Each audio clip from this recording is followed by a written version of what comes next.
stand the rain, man, I'd rather battle with flames. Head tainted by cloudy judgment, it's overcast in my brain. Explain the weather to me like a 5-year-old. I don't know why the snow is piling up on the bathroom counter, but that's kinda dope. I'm eloped to a separate plane through the moon and stars. Truth is lost, when she said I do was my coup de grace. Who the boss? I've requested time off to remove the frost. Both you and your crew will get clipped together like the shoes at Ross.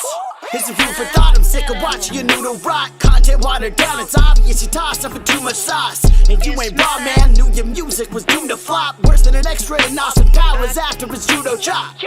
Shoot your shot, don't sit and be bitter, fam. I'm an innovator, you just innovate. I can eat your verse, but I got dinner plans. Most haters had been a fan till they caught the girl with a different man. And I didn't plan to DM till they sent me one over Instagram.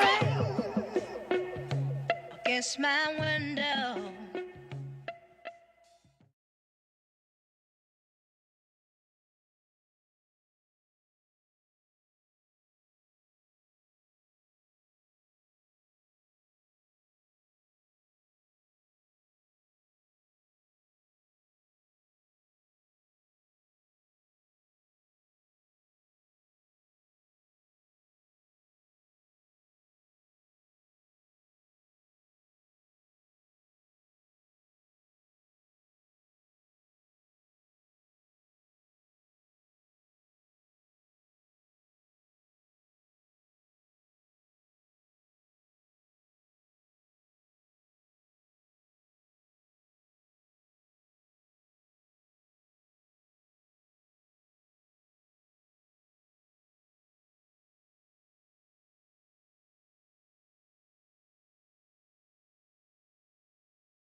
All right, check.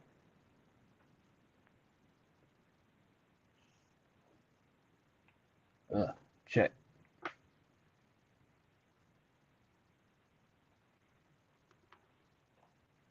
This sucks.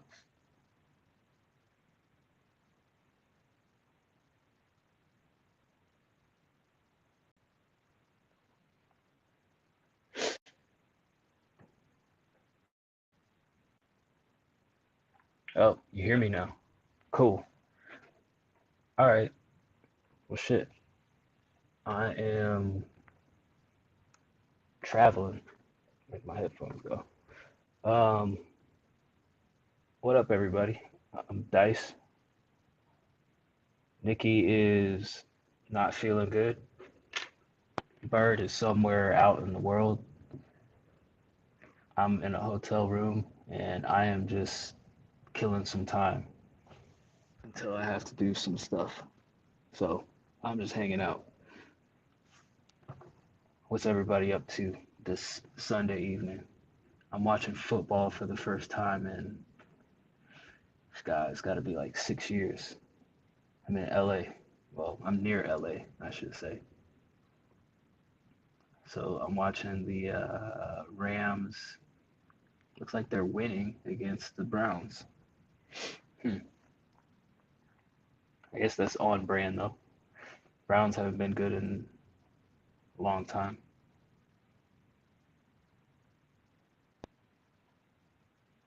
2 minutes left. 19 to 27. Call of Duty and Madden. That's what's up. Oh man. Making beats, watching the snowfall. Is snow falling? Where are you at? Where is snowfall? So I can avoid that place. Because I don't want to be in snow right now.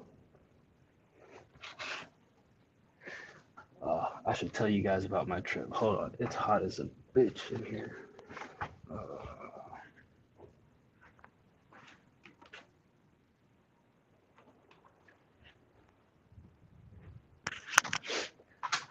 How's the hotel? The hotel is, you know what?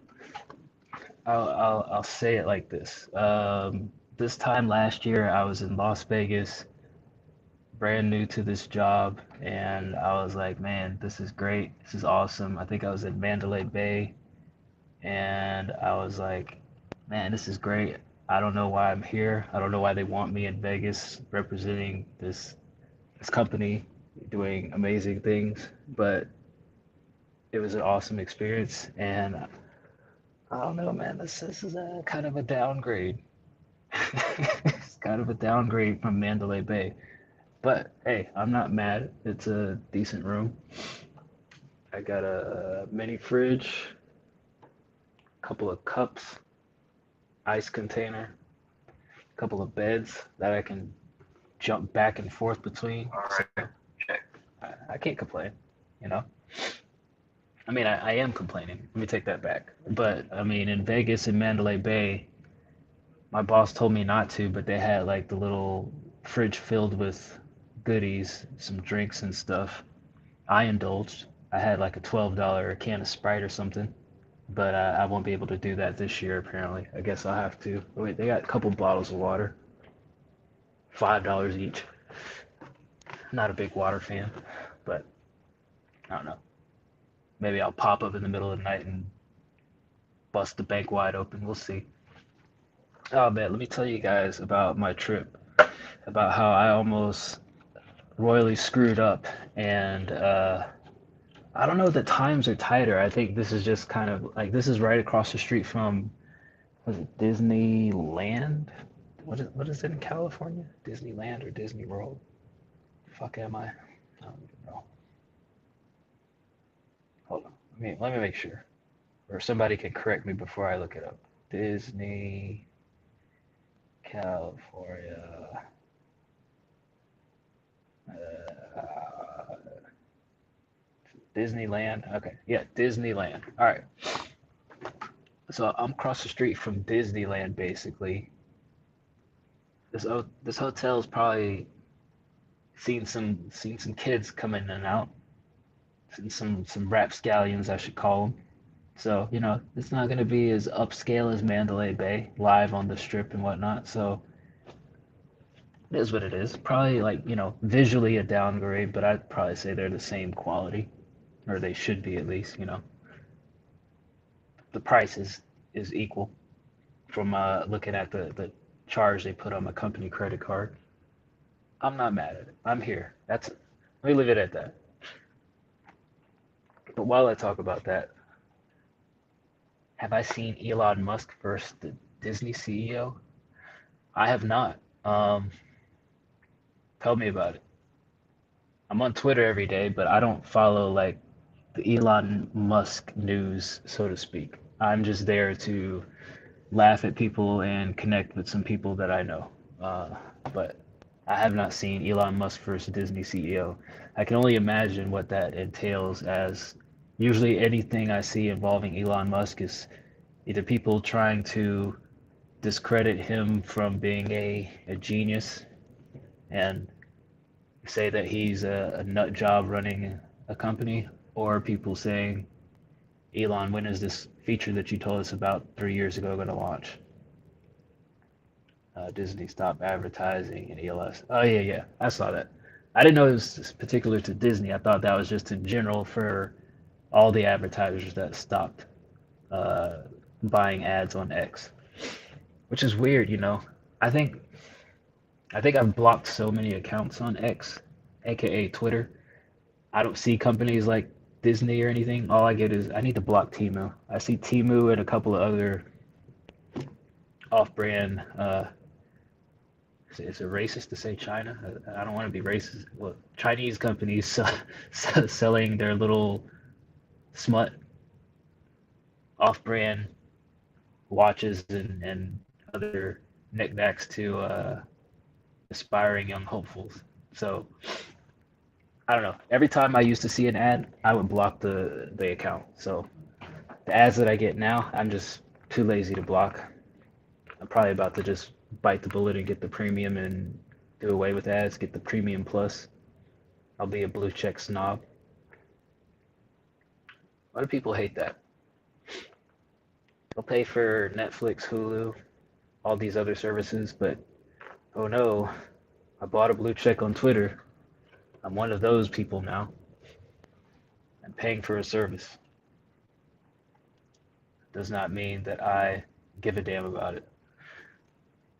But let me tell you guys about my travel journeys and how I almost ruined my bright, young, promising career. Pornhub Premium.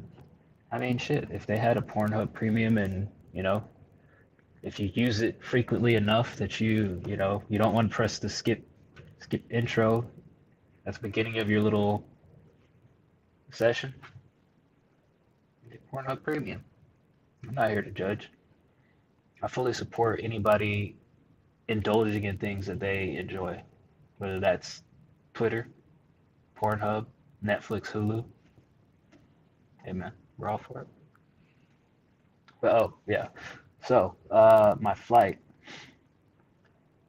So I don't like layovers, right? So I'm a direct flight person. I think I booked this like a month ago. I was looking around. I knew I wanted to try to come in early. If I had time, I was going to try to link up with AWOL and Loose Logic.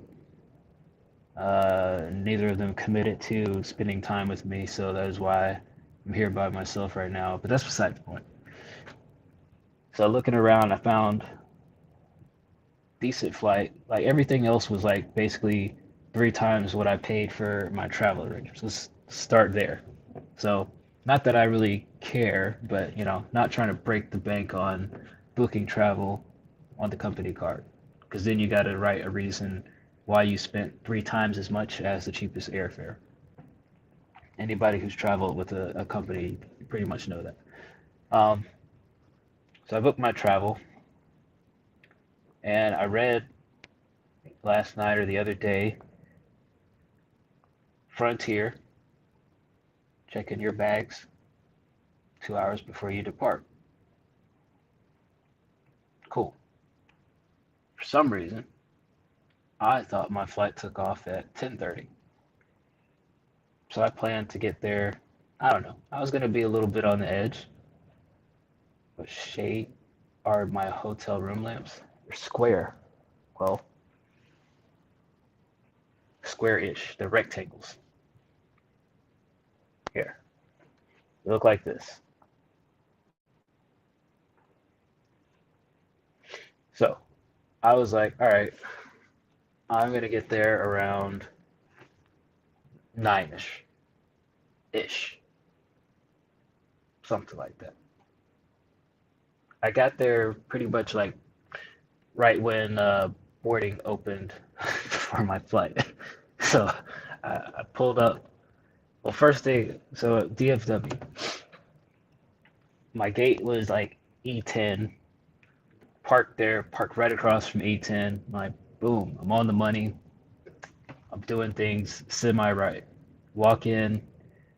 I have a demo thing for my job. It's in this big, bulky case because it's got electronics and what time was I actually flying at? The flight the flight started boarding at 9:38. I walked into the airport at 9:31. Well, like 9:25-ish. So I'm walking in. I'm at gate E10. So I'm like, security's right here. I should be able to go through. I have clear. I have TSA pre-check. Should be able to go in and just, figure it out, right? I don't see Frontier check-in station anywhere in the vicinity. So I'm like, okay, let me see what I need to do. So I asked the United Airlines guy in this little baggage office, and he's like, hey, you got to walk to the building next door and then check in there. So apparently, like right where they have two security checkpoints in this one building, and then right where the second one ends, they don't have a connecting pathway to the other building. So you have to go outside, walk like 200 feet, then go back inside. All right, cool. I can do that. So I do that. Get in another building, and I'm looking around like, all right, where's Frontier at? All the way at the end of the second building. So by this time I'm walking, and at this point I realized that companies are sending you to conferences because you have been sedentary all year, and this is your one time of the year to get some exercise. So I was tired. I'm walking and I'm feeling the burn because I got like I didn't run, but I'm doing a brisk little pace. I got two cases because I got my luggage and then I got my work stuff. And then I had a backpack on. So my shoulders, I'm feeling the weight from the shoulders. My arms are tired, my legs are tired from pulling all this shit. So I'm walking all the way so I walk all the way to the second building, and I gotta walk all the way to the end where Frontier is. So I get down there, look at the little self check-in kiosk, doesn't have Frontier on it, in front of the Frontier desk. All right, so stand in line, and I see people, asking questions. And at this point, I'm checking my ticket. It's 9:31. Boarding starts at 9:38. I don't want to be that guy where I'm like, hey, can you people hurry up? But I want it to be that guy. So I'm like, all right, just gonna be calm. Gonna figure this out. Person gets up there, they're talking, and then I see these other chicks. They were I think they were going to be on the same flight, but they kind of look as lost as I was. So they go into the self-checkout line, so I'm like, all right, fuck it, I'm gonna go over there. So I go over there. The other kiosk has Frontier on it, so I press the button. It says, oh, can't check in from here. Go see the counter. All right, whatever. So I stand in line anyway. I'm in line. Lady in front of me, these girls in front of me, I start getting jitters when they get up there, and person at the counter says, you know what, we can't check bags for this flight anymore. And then I heard the name of the airport that I'm flying to. So I'm like, oh shit. What do we do? Go up there anyway. So I go up to the dude and I'm like, yo, I need to check this thing. It's big. He's like, hey, sorry, check-in's closed. Can't check bags anymore. I'm like, okay. Anything you can do? It's like, no. You can wait till the next flight. And I'm like, okay. When's the next flight? No. Maybe it's in a couple hours. I can hang out. I can chill. Says the next flight's tomorrow. Monday, the day that the conference starts. I can't do that. So I'm like, oh, okay. All right. So me, I've traveled a little bit. I'm not like a super traveler, but I've traveled enough to know that when you're boarding on the plane and they've overbooked the flight, they'll get to the point to where they're like, yo, the overhead bins are full. We are now checking bags at the gate, and they just start putting people's shit on the bottom of the plane. So I'm like, all right. Homie at the counter is telling me he can't check my bag. He's telling me take a flight tomorrow. I'm not finna do that because the only alternative is to spend exorbitant amount of money trying to find some other flight later in the day to make it to LA or Anaheim, or tell my boss, hey, fucked up. We don't have a product to demo at the big fancy booth that everybody's going to be waiting for. Not going to do it. So, I'm like, all right, cool. Take my stuff, go to the clear check-in. Clear check-in is like, oh, you've got TSA pre-check, go to this other one. We're just doing general boarding here. I'm like, what's the point of having clear if you're going to tell me to go to the TSA? Whatever. Keep walking. So I've walked quite a bit this time, but I can't slow down because the flight should be boarding while I'm doing all this. So go through to the TSA pre-check line, walk in with my big ass bulky thing. Guy kind of looks at me and I'm like, yo, they told me check-in's closed. I'm trying to make magic happen. And he's like, all right, you got anything in there dangerous? I'm like, no, not really. Some IT stuff. Kind of forgot that I had one of those multi-tools in there. The other thing that was kind of concerning is, the conveyor belt that they scan the shit in. I don't have it anymore, but this thing is basically a big, bulky case with foam in it to prevent any electronics from damaging themselves. So this thing is pretty fucking huge. And I'm like, oh shit, this is gonna fit in the X-ray scanner contraption. How do I explain this if it doesn't fit? Whatever. Put it on the belt. It fits. I knew it was gonna get stopped though because I have for my job we have these little vials and syringes and stuff, so it could certainly appear that I am carrying items that should not be on a plane. But lo and behold, that wasn't the reason that the TSA inspector pulled my bag to the side and was like, yo, we need to have a conversation about this. It was just the multi-use tool because it had pliers and then of course a little knife and whatnot. So the guy goes in there, he's like, oh yeah, what do you do? And I'm like, yeah, couldn't check my bag. I'm trying to get this shit on the plane, check it at the gate. Tool's in there. He's like, you want to take the tool or you want to take the tool? So he took the tool out, closed my bag up, hightail it to the gate. Then I got to walk all the way fucking back to where I started out, where I parked the original building to get to my gate. Now, mind you, I started at E10. I am now at E35. And I've already walked this trek once on the outside. I'm walking it back ways on the inside. So I get to the gate. I see people sitting down. So I'm like, okay, well, maybe I'm all right.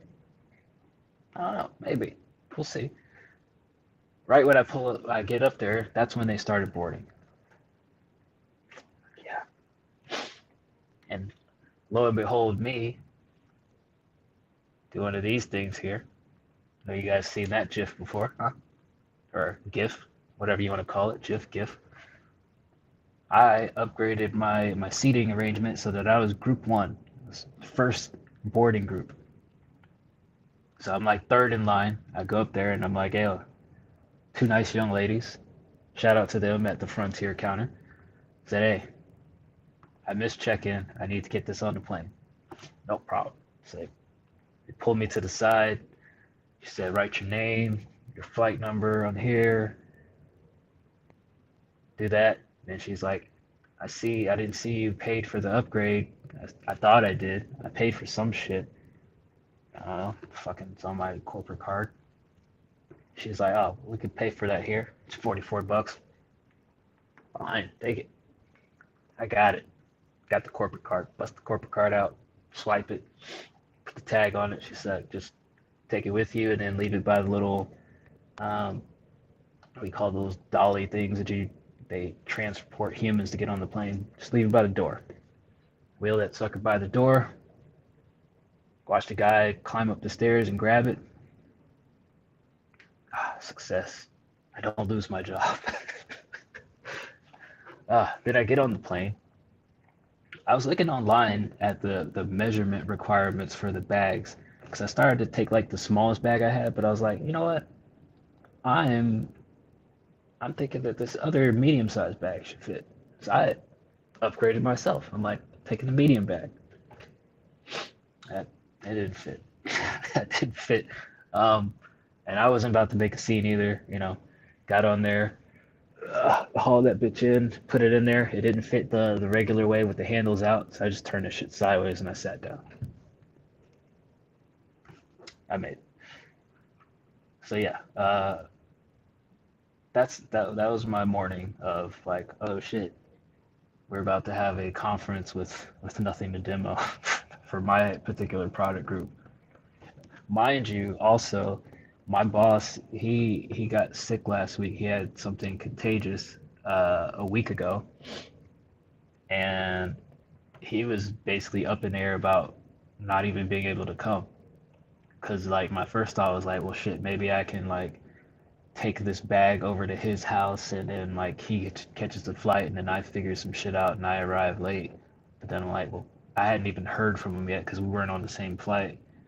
And I'm like, fuck, what if he can't even come because he's too contagious still? It's just me with no product to do. Oh, fuck. But I made it, yeah. I made magic happen.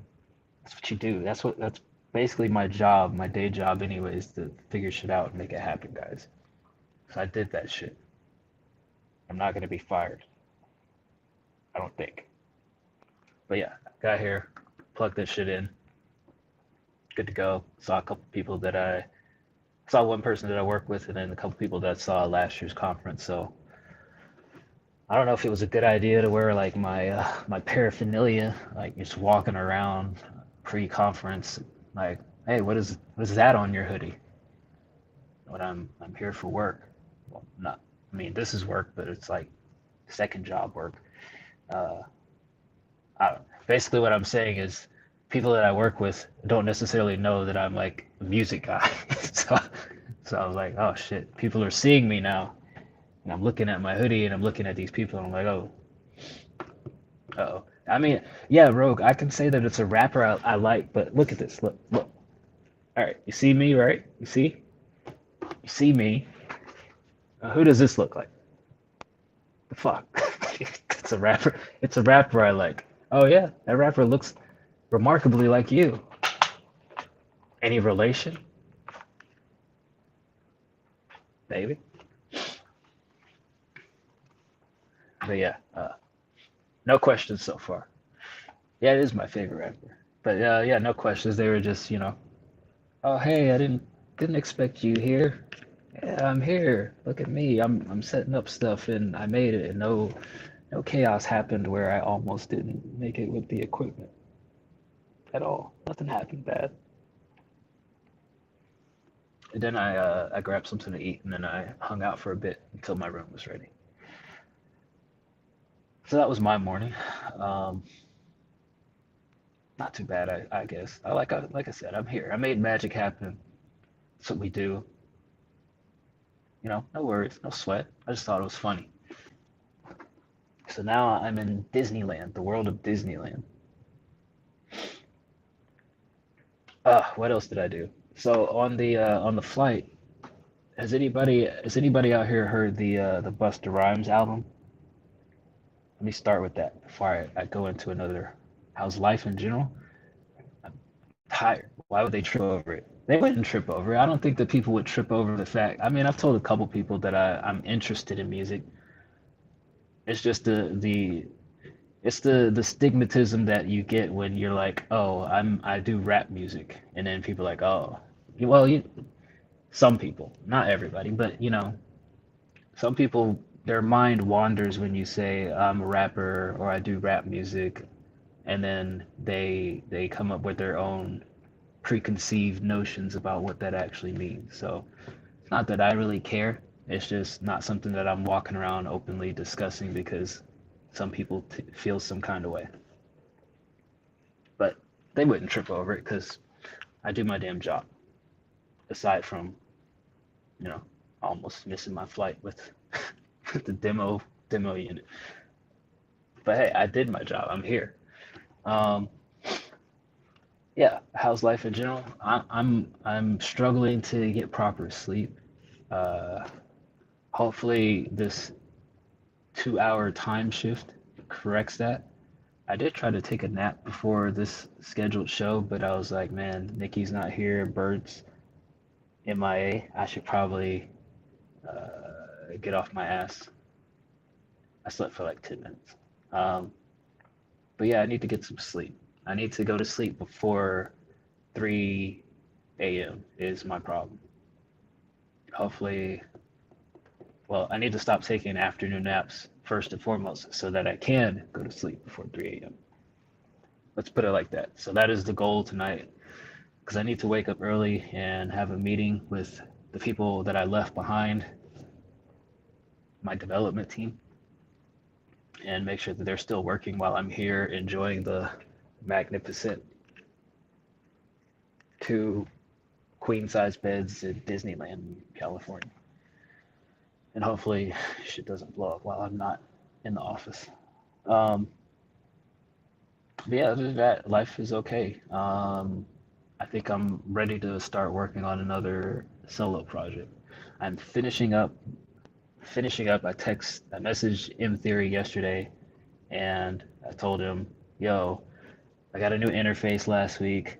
It's got lots of buttons and knobs. I got the Nauman MT48 interface, so it's got like touchscreen, it's got fancy shit in it, does things that I've never had to figure out before. So I couldn't even get it to work when we streamed on Wednesday. I had to plug in a USB mic because it said like line in and no sound was coming out. I got to call the guy at Sweetwater and say, yo, I'm in over my head. Got this expensive ass interface and I can't do basic streaming shit. It seems to work in Pro Tools, but um, yeah, not so much in the web browser. So I need to figure that out when I get back. But yeah, I'm finishing up my project with M Theory. We have a good I want to say somewhere between 7 and 10 songs recorded. We want to do around 20 and then kind of filter out the best. So he's made a lot of beats. I, I need to just listen, write, and record, and that's my plan when I get back.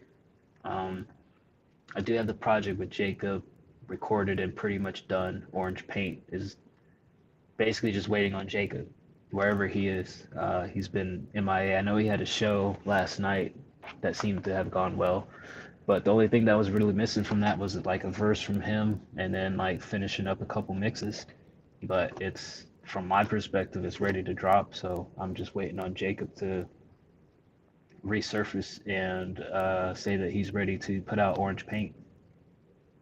So that's done. I was going to do a project with Passive, but he's on a break. So I don't know when or if that will happen. Maybe next year. Maybe I'll just start recording stuff and send it to him. We have like, I don't know, 5 or 6 songs that we've recorded, but I'm not 100% satisfied with the quality of them. I want to kind of go back and revisit them and make them better. We'll see. But I also want to make new stuff. So I think definitely start of the year, I'm gonna start on some more solo stuff and see what journey next year has. I dropped 3 projects this year, 2 of which I completely scrapped and re-recorded a month before I was ready to release them. So I have like an album's worth of songs just sitting on my hard drive that I need to figure out what I want to do with. Um, I know Rogue, you keep asking me about that one song that I recorded like 6 years ago, if I'm gonna release it. Um, I was kind of thinking maybe I just do a deluxe version of Look at What You Did to Me, and then like include all the songs that I scrapped, which is like 10 songs, and you know, here's the project plus 10 songs that was supposed to be the project that I just decided wasn't the project anymore. So I might do that. I might do that beginning of the year first. Just be like, here's Look at What You Did to Me deluxe version with everything not included, and then start on some new stuff. But yeah, when I get back, I'm gonna start on some new stuff. Well, finish the M3 project, then start on some new stuff. I don't know what I'm gonna put out next year as far as like number of projects. Like this year was specifically, I knew specifically I'm doing 2 EPs, and then I'm merging those 2 EPs into an album. Um, that was the original plan. Didn't go that way, like I said, because I kind of just did a 180 and redid the last 2 projects at the last second. But as far as number of projects, I don't have a particular, I don't have a plan yet. I know I have a theme. I know the theme of one project, but knowing me, that could like morph and change as I get underway and get ready to actually drop and release that. So we'll see. Why is this music? I should change this. Hold on. Can I do this from here? Rogue, look up how do you change the what you would call it? The stream topic. I should be able to do that. Yeah, when is your project coming out, Rogue? You've been working all year on the same project. What's up with that? Or when yeah, Blowing Up is a song that I have that it's, yeah, still sitting there on my hard drive. Let me see, hold on. Change, Twitch, change. Can't spell change. Change stream title.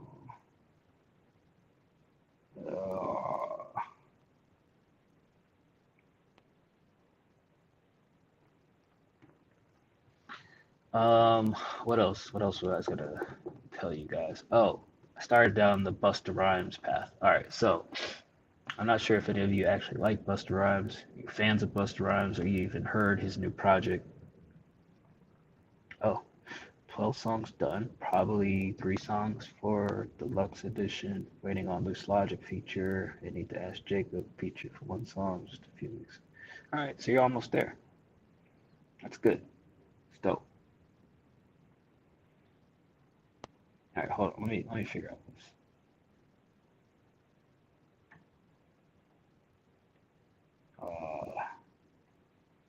Click on the edit pencil. Can I do that from here? I don't see the edit pencil. You little bugger. Hold on, people. You know what? I know where I could do it. Chrome.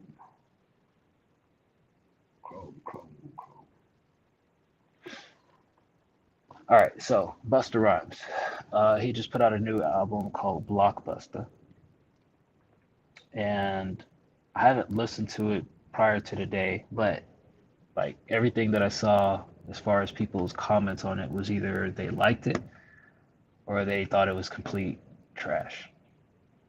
Like there was no middle of the ground. It was either, oh, this is a dope album or this is trash. And I couldn't understand, like, for the life of me, how people could be so far apart on it. Like normally you get some people like kind of like, you know, I like X number of songs out of so many and whatnot. But yeah, there were people who are just like, yeah, this album's trash or this album was good. So before I got on my flight fiasco this morning, I made sure to download it offline so that I could listen to it. And here's my thoughts. So Busta Rhymes is Busta Rhymes. And if you know what Busta does, then you know that's what he brings to the table. He does a lot of fast rhymes, but and he's very animated as far as music videos. But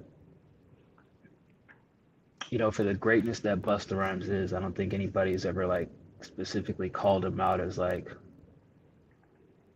he's a great rapper for content or he's a great rapper for you know saying such and such things. It's always like, wow, look at how fast he raps, or wow, that song was super cool and it gets me hyped. That's my perspective of Busta. So as I'm listening to it, I'm kind of falling back in that, and I think that I can hear people calling the album trash because like the first few songs, they basically are on beats that are loops.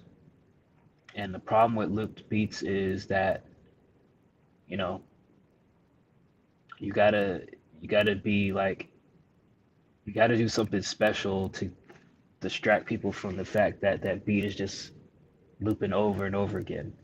The intro and I think the first track definitely, you know, he's rapping fast, but it wasn't anything that was super amazing. Like, oh my God, he's saying some clever, witty stuff. It's just like, you know, these people can't mess with me. I'm Busta, yada yada yada. You know, showboat rhymes, which is fine. I'm like, technically, there's nothing wrong with the album.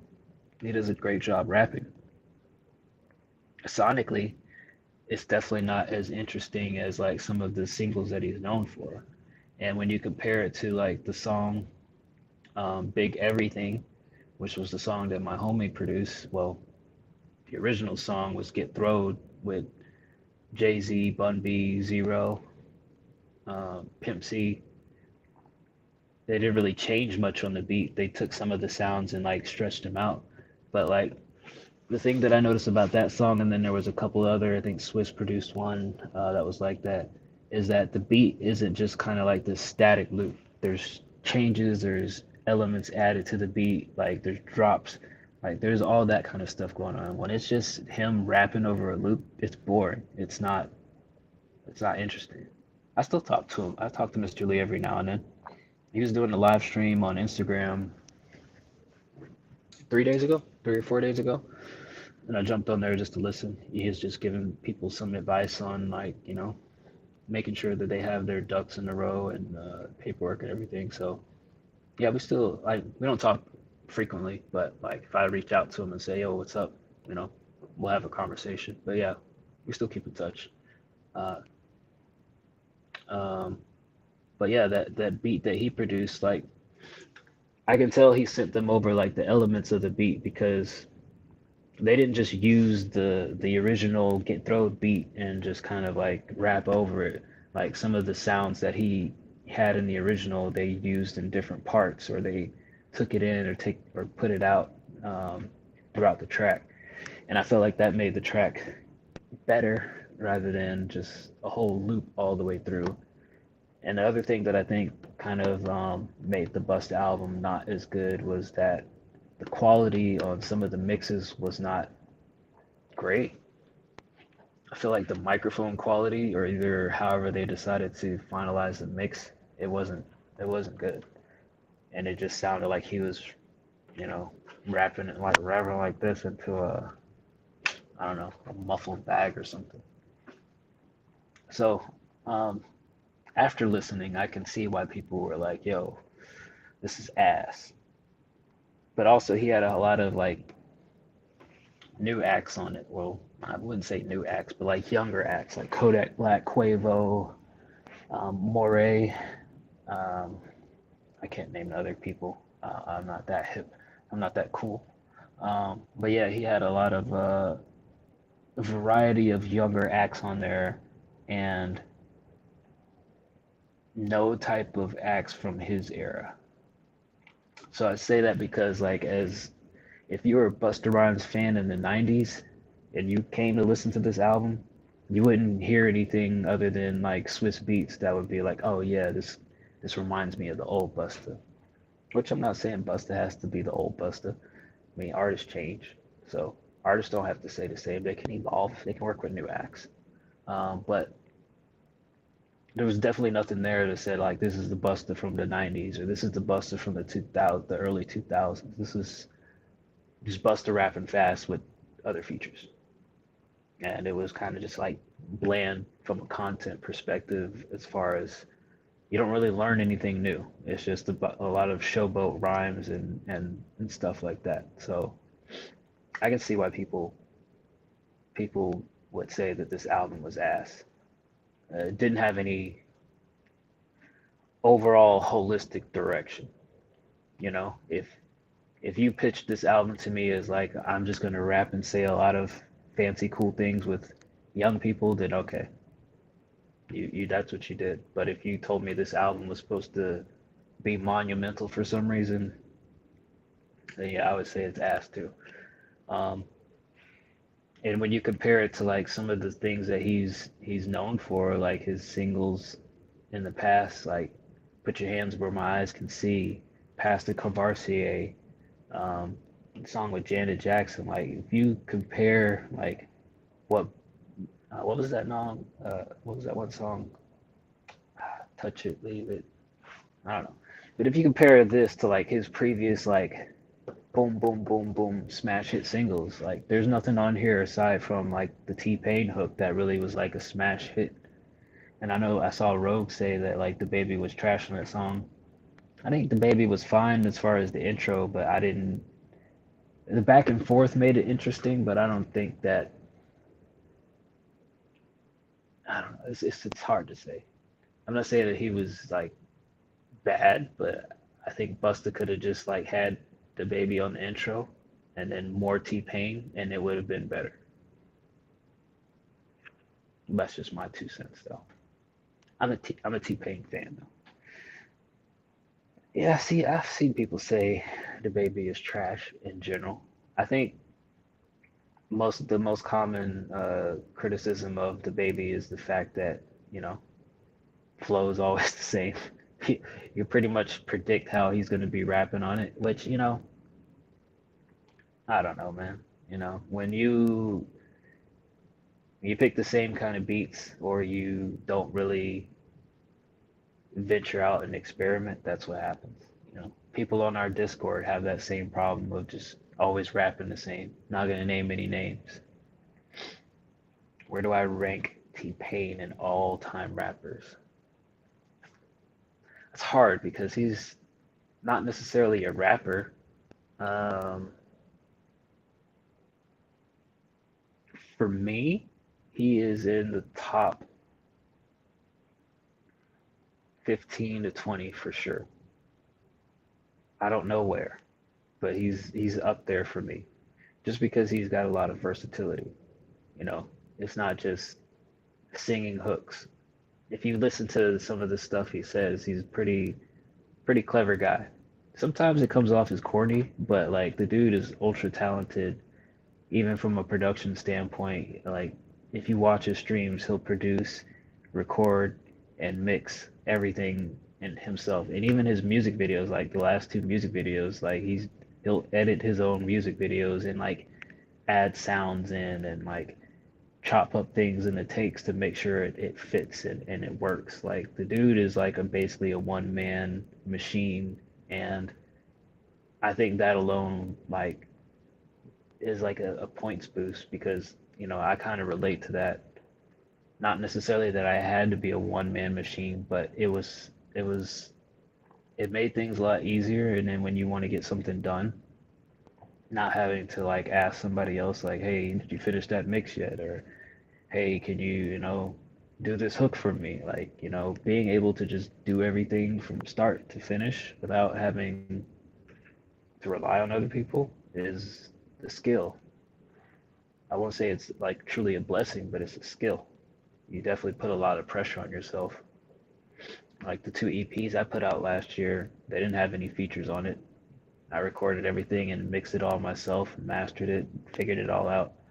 The album I was gonna have featureless, but at the same time, the album was kind of a different approach for me. So there's a few features on the album, but everything else I did. I recorded that music video by myself and mixed that and figured that out. So I think that's kind of why I relate to T-Pain, not just because we're both from Florida and he's like 9 months younger than me, and I'm jealous that he's 18 times more successful than me.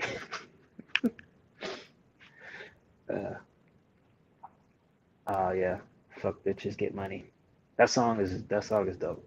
I would, man, I don't hate Young M.A., but I almost wish that there was somebody other than Young M.A. on that song. Not that she's bad on that song, but man, that song, I'm gonna listen to that song right after I finish here. The song goes hard. What else is going on? Talked about Busta. I was supposed to go to dinner tonight, but that got canceled. So that was part of the reason I decided to stream because otherwise I was gonna have to drop off in like 10 minutes and then hike somewhere to go eat dinner with people and and figure it out. But here I am. I have some leftover lunch. You don't hate his feature, but you prefer. Wait, her? What are you talking about? What else should I get into tonight? And there's something else I was gonna tell you, you knuckleheads. Uh, I can't remember. Uh, oh wait, Rogue, you went to the Disney in Florida. I was gonna ask any suggestion. Like 3 people have asked me if I'm going to. Yeah, Young M.A. is a female. Did you not know that? I mean, I'm not gonna misgender somebody. Hmm. uh, you should look up Young M.A. She's a very tough female. Put it like that.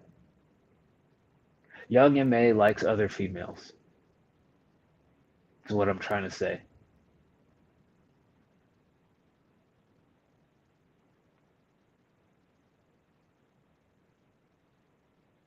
Young M.A. will take your chick, allegedly, possibly. Young M.A. is like the new school version of Debrat. Rogue, do you know who Debrat is? Dabrat? Debrat? Are you down with Debrat? Man, I love Debrat. I still never changed the thing on here. Hold on. Am I logged in?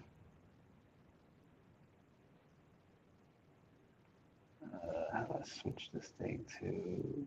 Oh crap! You did not. You okay? So the man, you need to catch up on Debrat. Debrat's pretty dope. She's a rapper. And for the longest time, I think every dude wanted to hook up with Debrat. And then at some point, Debrat was like, you know what? I don't like guys.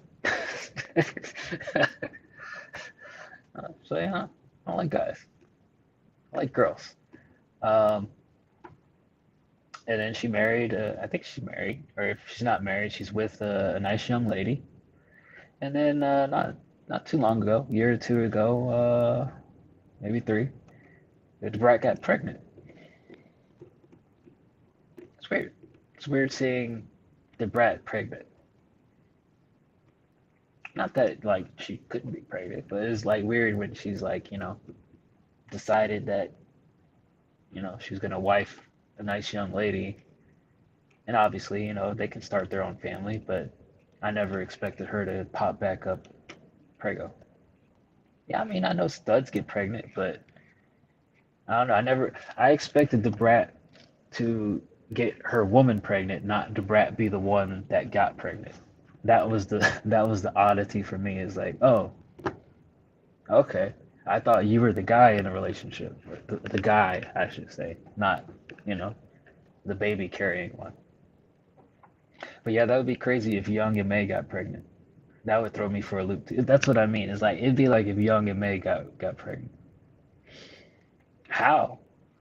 I don't know. I always when Debrat confirmed that she liked women, I always pictured her as the man of the relationship. She never she never really gave off strong like feminine vibes anyway. She was the tough rapper. It'd be like if Queen Latifah popped up pregnant. Again, not to say that, she can't or shouldn't be pregnant, but it's like they never gave me that image of like I'm gonna be the mommy. I'm venturing into very, very rough territory here.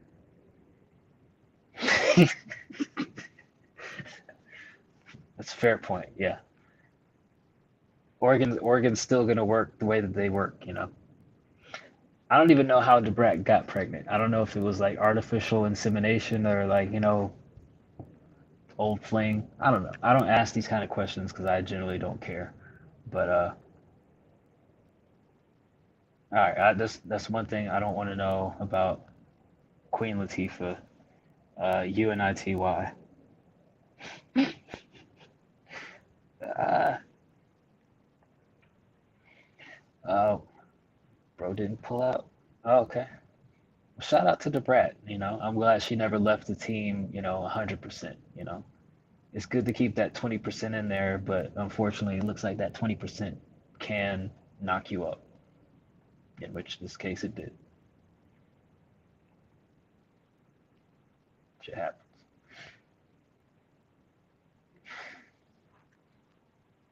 Is that really what you think of uniting cat to pee? Is that what we're calling it now when studs get pregnant? It's a unification for Queen Latifah. Hey man, shout out to all the old school. Whatever happened to what's her name? MC Light. All the old school female rappers who didn't seem like they would unite cat to peen, as we're gently calling it now. Going back to her roots. Hey man, I can't be mad at that. The brat is a handsome handsome looking young lady. The brat is handsome. There we go. That's probably the correct term to call it? Like if you see the brat in public, be like, hey, you handsome as hell. Let me get your number. Or let me get your Snapchat. That's what the kids say now. Let me get your Snapchat, Debrat. You handsome. Just don't let Young and May try to offer you no stroke game. We don't want to do all that. Jesus Christ. Hmm. Bro, you really need to I don't know. You need to do some sort of like crash course on artists. Bro, what five female rappers do you know? Name those five female rappers. Who are they? Cardi B.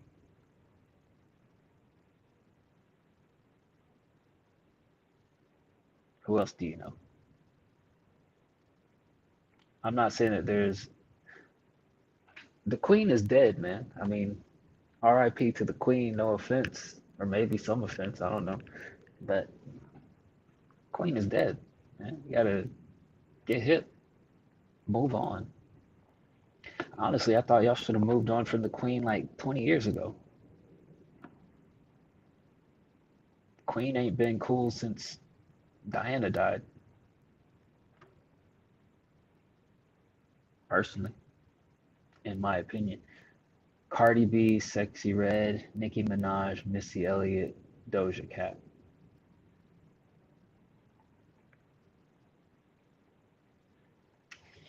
I mean, that's pretty much on brand for like. I'm surprised you know who Missy Elliott is. I figured that's probably got to come from somewhere else, but I mean, everybody else is pretty much on brand for the latest, like throw it in your face. These are popular people you should know type bullshit anyway. So that sounds about right. Little Kim, maybe. Who was murdered? Diana or the Queen? Or both? We doing this is this conspiracy talk now?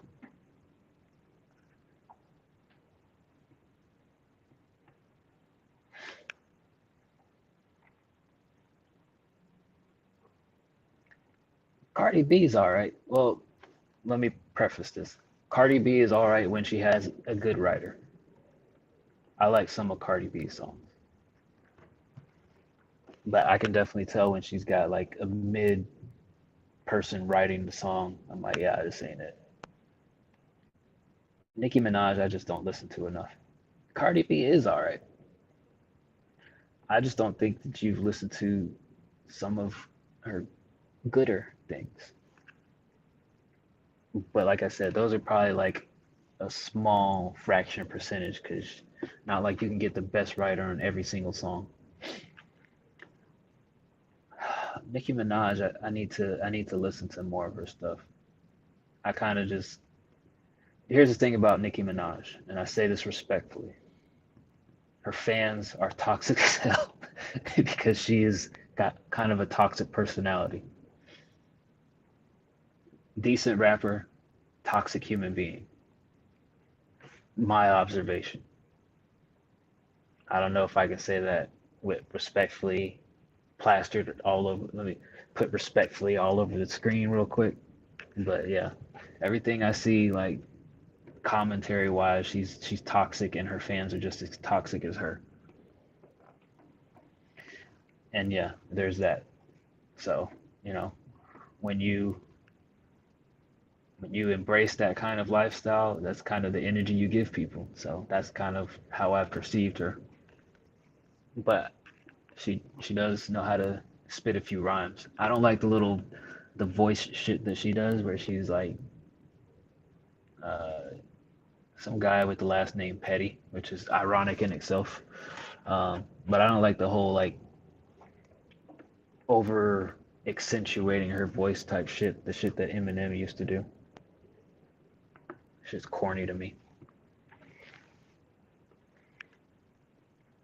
We don't know who the guy is. He's just some guy who happens to have a charge on his record and is a registered sex offender.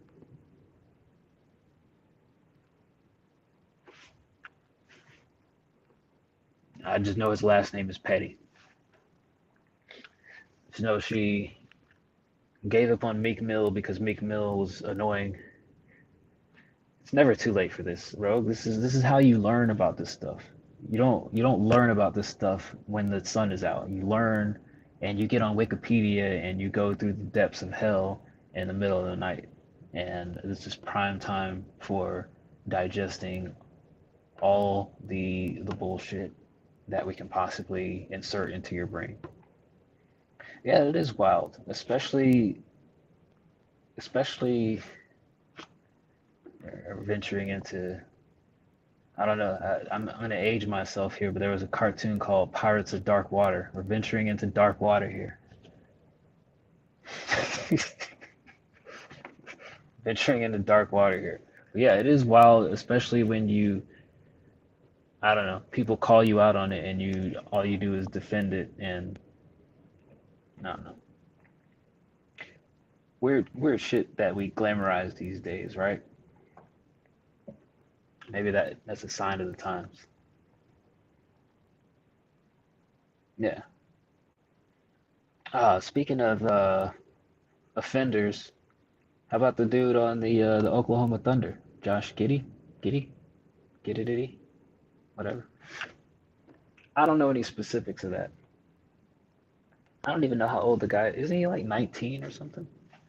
I should fact check this. Hold on. Let me make sure. Josh Josh Giddey. Look at that. Shows up right at the top of my search results. Yeah, he's 19. I don't know how old the young lady that he was or he is in having what is that word that Jada Pinkett Smith used? Entanglements with? Entrapment, entanglements. I don't know how old the young lady is, but he definitely seems pretty oblivious to why are you not a moderator? I don't know. Wait, what are you trying to moderate? Answer that question first. And I'm guessing the reason you're not a moderator is because you are hardly on here supporting us. I'm surprised you're here right now, to be honest with you. Completely caught off guard. Life schmife. I'm not even at home when I'm here. But anyway, whatever. Yeah, this Josh Giddey guy, he's from Australia, and I don't know, man. I feel like when they draft these people from foreign countries, they need to have a better crash course on this is America, and these are the things that people are gonna hold you to. I don't think anybody told Josh, hey, you're 19, but when you come over here, anybody still in high school is off limits. That's a no go when you're a professional NBA player. Can't be with the high school chicks anymore. Even if she's maybe just a few years younger than you, it's off. Gotta wait. I don't think anybody told Buddy that when we imported him from Australia. Or maybe we did, and he's just like, fuck it. We'll see what happens. Who knows? But that's a crazy look. Last I saw in that situation, the parents were refusing to cooperate with the authorities who were investigating. Which, I mean, I don't really care about celebrities and athletes and their personal lives, but like the few videos that I saw of it, it seemed like a very consensual. I know this chick is younger than me, but I'm over at her house hanging out type situation. Like, there's no way well, never mind. Milk people operate a little bit differently. And some people just operate differently in general, but it seems like there's no way some 19-year-old professional NBA player just shows up at this chick's house and everybody's just kind of oblivious to what's going on, right? I just don't see it happen. So I feel like everybody was already like, all right, this is a thing, and they just let it happen. Cuss me out. I don't think so, buddy. Do I know who is? Astrid Wet. Hold on, let me open it back up. Oh, god damn. Stupid iPad. Do I know of Astrid Wet? Is that like a porn star? What is Astrid Wet, Rogue? 8-year-old. Yeah, man. I mean, that's the thing also is like, yeah, that's pretty normal. I mean, you you give people these environments where age isn't like the first thing that you ask. And as crazy as that sounds like from an older person's perspective where you have to be cognizant and aware of those things, it's like if you're out at some club in the middle of the night, you're not finna ask like, how old are you? Because then people are gonna be like, oh, this person's corny. I don't want to talk to this person. Nobody's leading off with how old are you, unless you're a pedophile. No, nobody leads off of that question. Yeah, that was the thing back in the day. Yeah, back in early 2000s, ASL. Let me know. I mean, and it was such a very common basic question that I don't think a lot of people really lied about that unless you were just like an old pervert. Like, if it was like a group of young people, you could pretty much tell like, okay, ASL. Oh, I'm 21, male, Iowa. I don't know. I'm 16, female, California. Like everybody was pretty upfront about that, aside from the perverts, which were usually turned out to be some 30 or 40-year-old man who, found out the internet was cool and they couldn't understand how come they couldn't be a part of this up and coming cool thing and get on AOL and AIM and chat with everybody. But yeah, I mean, I was never a club person, but I mean, absolutely, especially when you make younger people famous and give them access to money, younger girls are interested in them because they want that lifestyle. And like you said, social media is giving access. Like you could be a 16-year-old and direct message P Diddy. He could follow you back, and now you have access to DM him. Who's the burden on there? The 16-year-old or Diddy? Everybody's gonna say Diddy. Yeah, Roblox is a cesspool.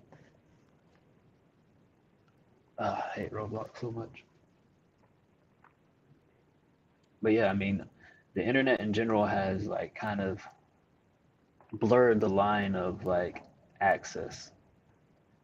It's almost given us too much access to each other to the point to where like, you have shows like To Catch a Predator, and then you have like these uh, vigilantes who like trick pedophiles into meeting up at Walmart in order to film them and do shit like that. Or you have people on Roblox setting up sting operations. Like we have too much access to each other to the point to where it's a problem, but it's a problem that we caused ourselves in a lot of ways by wanting access to other people. Like I don't want so much access to you on that level unless I know you like in person. And if I know you in person, I'm not trying to access you like that online.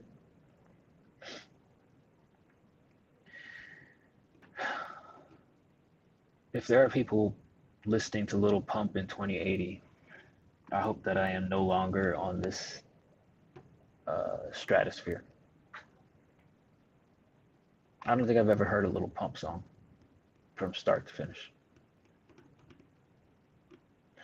Oh, that was another funny thing that happened to me. Yesterday, I told myself, because people were like going through their Spotify Wrapped and all this other stuff. They're like, oh yeah, look at how many minutes I listened to Little Pump, and then people were listening to R. Kelly, and then they were blacking out the name so that you didn't see they listened to 800 minutes of R. Kelly, and I was like, you know what? Because I didn't listen to shit last year, or this year, I should say. I was working on albums, so like a lot of my listens were just my own shit, just sound checking. So I told myself, you know what, next year I'm gonna listen to some more music. And then I started listening to music yesterday, and I was like, man, fuck this. I want to make some music, and I cut that shit off. I don't think it's gonna happen next year. I can't listen to music like. I think that's the difference between and like me and VA had talked about this. Me and Psycho Parasite had talked about this. Is like I don't listen to people outside of our Discord. Like I listen to the people on our Discord, but I'm not a fan anymore. Like even for the artists that I admire and I respect like a whole lot, like Royce the 5'9", T-Pain, Chameleonaire. Like I'm not rushing to listen to any new music. Like I'm not a fan. Like I don't give a shit that my favorite artist just dropped a new album. I'm trying to make a new album. I don't fan out for this music stuff anymore. And I think this is the difference between people who kind of like are really invested in their craft and people who are just kind of like treating it like a hobby. And maybe I say that and it comes off as offensive, but you know, I'm not trying to go to concerts. I'm not trying to like buy, Jay-Z's new album. I'm just trying to work on my own stuff or support the people around me. And like I used to be a fan. There used to be a time where like every Friday new music would come out. I would listen to like whatever was coming out. And then as I started making more and creating more and going through life more and wanting to do more and experience more, I stopped being more of a fan and more of a creative. And like even when you, because I know there were some times where like people would watch interviews of people like Lil Wayne and they'll be like, "Oh, have you heard the new such and such?" And you'd be like, "Who?" Like, yo, y'all, I don't think y'all realize like these guys, this if they're getting paid to do this every day, like I don't think they listen to each other like that either.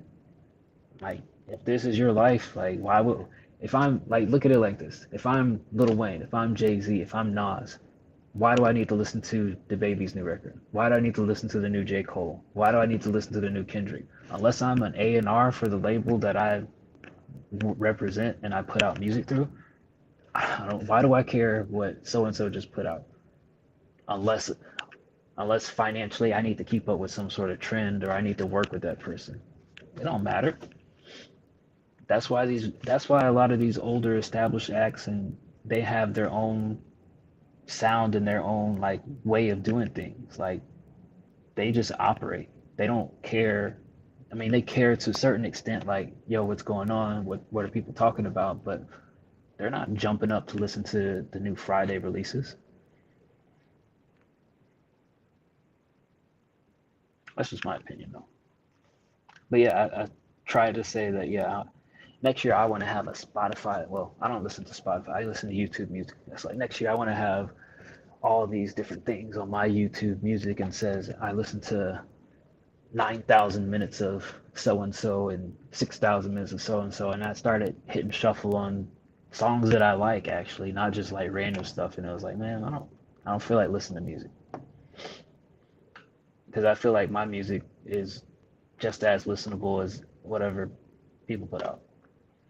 I would rather create music than walk around here listening to music. I think that's like kind of the journey that I'm on in the last 5 years. Is like I'm not a fan. I'm a fan because like there's people I grew up on and I appreciate and that I still like listening to, but I'm not like giddy. I'm not Josh Giddy with excitement. I'm not gonna jump. Like I love Royce the 5'9", but if he puts out an album next week, I'm probably not gonna listen to it for 6 months, if that. And the only reason I listened to that Busta album is that I wanted to talk about it on one of our shows, but I didn't care. I like Busta. I like a few of his songs. Not like a huge Busta fan. I still haven't listened to the last thing Royce put out. I haven't listened to the last Eminem album. I haven't listened to the last Jay-Z album. I haven't listened to the last Kanye album. I haven't listened to the last two Drake albums. I haven't listened to the last J. Cole album. I haven't listened to the last Kendrick album hardly. Like I don't just listen to music. I just make music. And maybe that's, bad on me. Yeah, and I heard Busta's last album was fire. I haven't heard it. The last album that I heard in full from Busta was when he signed to Cash Money. Ironically enough, and that's when he had a single with T-Pain back then too.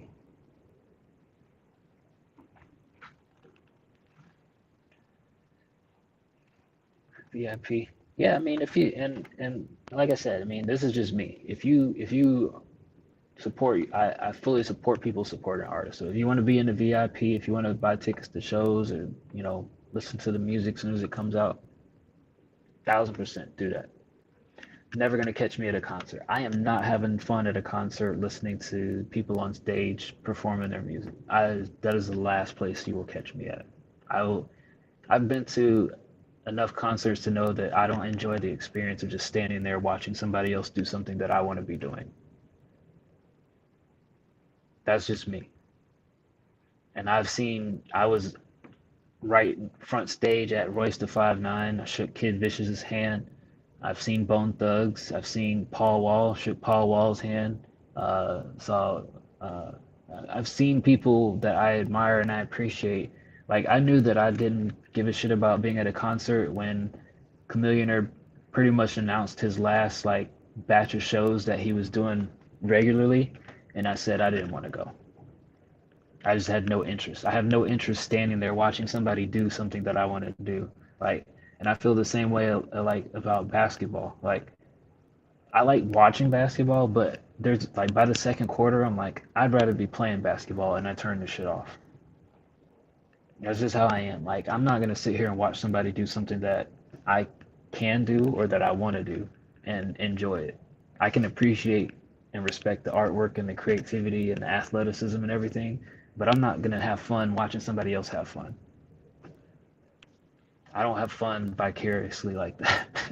Like, if you're on stage giving the best damn show of your life, like I'm jealous. I don't want to sit there in the crowd waving my hands. Fuck that. I want to be on the stage too. I haven't, yeah, and I love Killer Mike, man. I've been a Killer Mike since God, what was that mixtape he put out? Back before people really like blew up on Killer Mike and he was on like the Outkast tracks and everything. Like I've been listening to Killer Mike. I have all of his underground albums actually on CD. I haven't listened to his last album. I love Killer Mike. One of my favorite rappers, actually.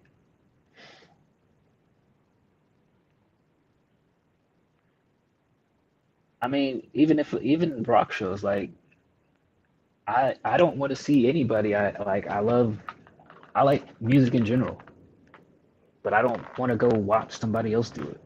Like it could be Beyonce, it could be Limp Bizkit, it could be Queen coming back from the dead. Freddie Mercury could rise out of the. Michael Jackson could like moonwalk out of his coffin right now and say, "I'm performing a concert 3 blocks from your house." I'm not going. Do I still love Michael Jackson's music? Yeah, hell yeah. Every now and then I'll throw on Smooth Criminal. I'll throw on Leave Me Alone. I'll throw on Dancing Machine. But if he was to have a concert tomorrow and I had free tickets, I'm giving those tickets away. I'm trying to see that shit. Can't even dance. Look at me. I'm a bum.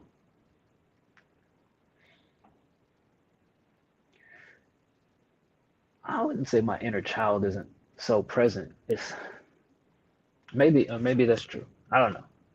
For me, my perspective is like I would rather be doing it than watching somebody else doing it. And that's just the simple, flat out way I can explain it. Maybe that's, a dead inner child, but for me having fun isn't watching somebody else do the thing that is fun. But I can appreciate that perspective on it. Maybe my inner child is dead. Maybe my inner child has been through so much bullshit that he's like, man, fuck it. Let's just let's just not watch this, bro. uh, my inner child is like, yo, I'm tired. Can't do it.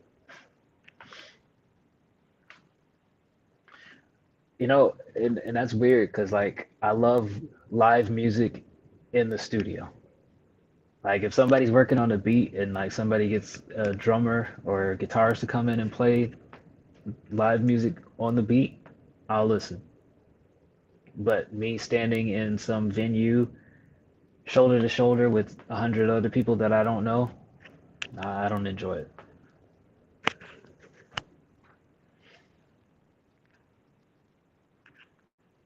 But again, like I said, that's the only way that I can phrase it in my brain is, maybe it's probably just a weird perspective from me. So I'm not saying that it's normal by any means, just as I try to think about, because on our Discord, people talk about, oh, I'm going to such and such concert, or oh, I can't wait for such and such album, and I love, listening to so and so's music. Like I just don't feel those that way. I haven't felt that way in a while, and when I think about it and I sit and think about it, it's just like it's not that I don't like the music. I just don't. I don't enjoy being a spectator. I want to be a participant. So I participate. That's why, you know, I got all the things that I got to create music. I'm not targeting you, Rogue. You just happen to be the ops.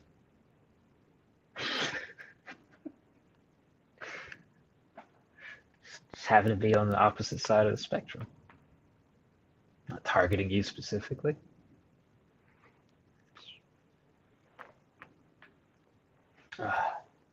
What should I eat tonight, y'all? I mean, I still have this leftover burrito bowl, but not going out to the client dinner, wherever that was. They did have some. Oh shit, it's dark outside. They did have some food trucks. I imagine those are gone now. Damn, it's only 6 o'clock here. It's crazy, man. I find a rapper at a cipher and eat. See, the crazy thing about that is I'm on the West Coast, and everything I've heard about finding a rapper on the West Coast leads to you either getting robbed or shot. And I don't think that I should have either of those things done to me. Maybe. I don't know. I'm definitely not going to Roscoe's Chicken and Waffles, is what I'm saying. But also, there's a lot of stuff to walk around and find. I guess I could walk over to Disneyland and eat there, but fuck, I'm not feeling like dealing with crowds. I am in Anaheim,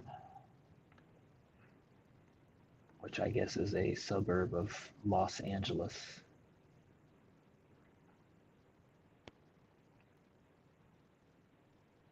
Basically, Rogue, so basically I'm right across the street from Disney in California,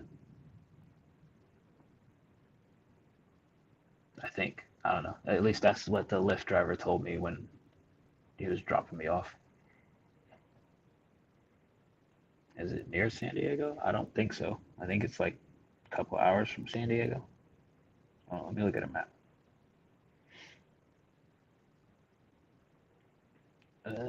San Diego. Yeah, I'm probably a couple hours from San Diego. San Diego's further south. Oh, what up, BC Pancakes? Hour away. There you go. Fact check. Facts. You got family in San Diego? Send them my way and tell them to bring me dinner. Dyce is getting hungry. And if they have like a little credit card machine, tell them I'll swipe my card and I'll pay them for the meal on the company dime.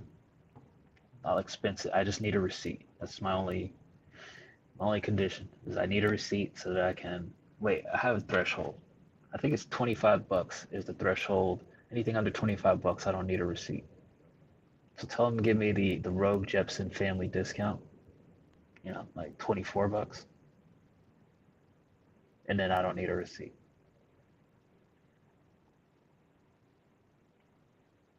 Panda Express. That's not a bad idea. It is good. Well, some of it's good. Bro, did I tell y'all?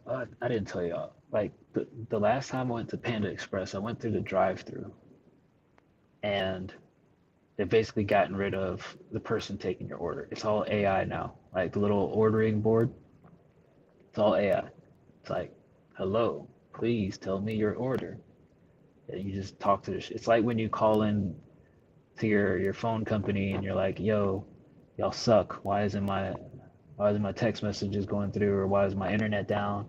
And you just basically have to go through the automated menu. That's how the Panda Express drive-through is now. You basically order with an AI bot, and then you pull up, and then there's a human that hands you your order.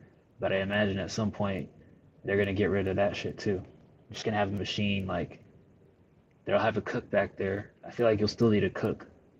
You'll still need that human touch of the cook, but you know, cook it, leave it in a batch of bucket. Robot arm comes and scoops that shit out, drops it in your little entree box, and then spits it out at the window. It's coming, man. And hell, we have those Amazon stores where you basically just walk in and grab shit and leave. I don't know. I don't know where where we're headed as a society. If that's necessarily a good thing to get rid of that human interaction. Just makes smarter thieves, but I mean, if they can trace it back to you and still charge you, I guess it does its job. At least you don't have the store security tackling you, right? Just get a bill in the mail. Yeah, Taco. That's what Taco Bell does, man. It goes in and out. Taco Bell is one of those things that you don't get if you don't get it every day. You're like one day you wake up and you're like, man, I want some Taco Bell, and then you go and get it. And then you shit it all out within like 6 hours, and you're like, "Ah, I'm never getting Taco Bell again." Then 6 months later, cycle repeats because you're like, man, I want that taste, I want that flavor. I haven't had Taco Bell in probably like 2 years. I started going to Rose's Cafe or Chipotle. But Chipotle can be the same way. If you don't eat the food frequently enough, introduce that stuff to your stomach, and your stomach's like, yo, oh, hold up, bro. Who asked you to do this? What is this? Get it out of here. Out the rear. Open the back door and throw that shit out. All right. Yeah, I don't know what I'm gonna eat. I'll probably just finish this and then I'll wander down there. And I don't know. I'm in a convention center. There's probably some restaurant somewhere open that I won't get accosted. Just gotta make sure I don't run into any coworkers. I can dress like this, right? Put my head on. Do one of these numbers.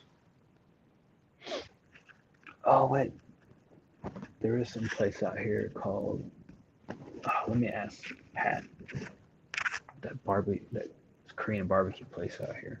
I wonder if there's one nearby. Bibby's. What does Bibby's serve? I can't look at that name and then interpret what kind of food would come from a place named Bibby's. If I had to guess, some sort of fried chicken.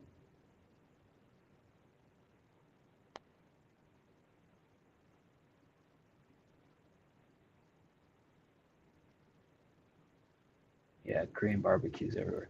What's the one, man? What is it called? There's one out here. It's like BB.Q. Is that what it's called? Let me look.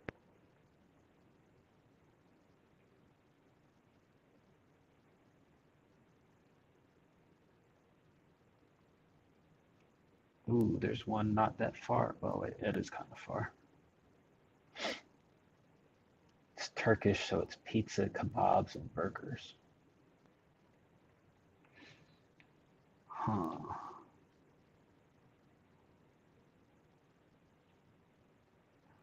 I might have to try some BB.Q. I've heard good things about it. Fullerton. That one's a little far from me. There's one in Anaheim and Garden Grove. Those are the two closest to me. But I mean, they're not like walking distance. I would have to Uber Eats it or something. I don't know, but I got a plethora of things around me, so let me see what's around here.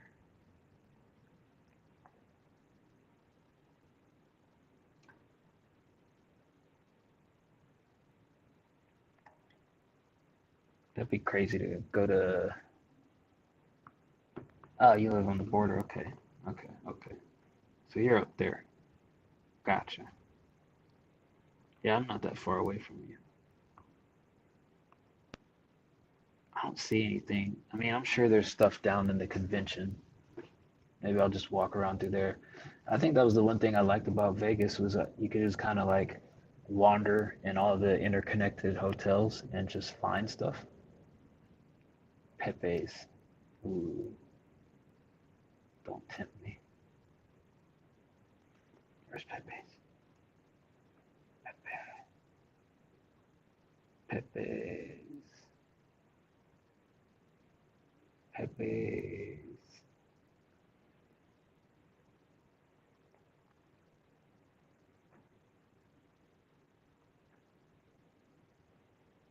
I don't know. I'll see.